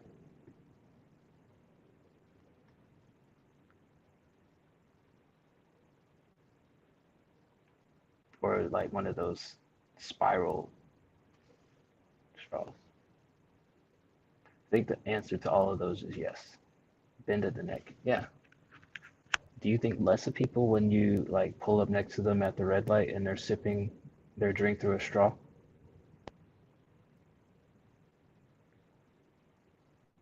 Like if you saw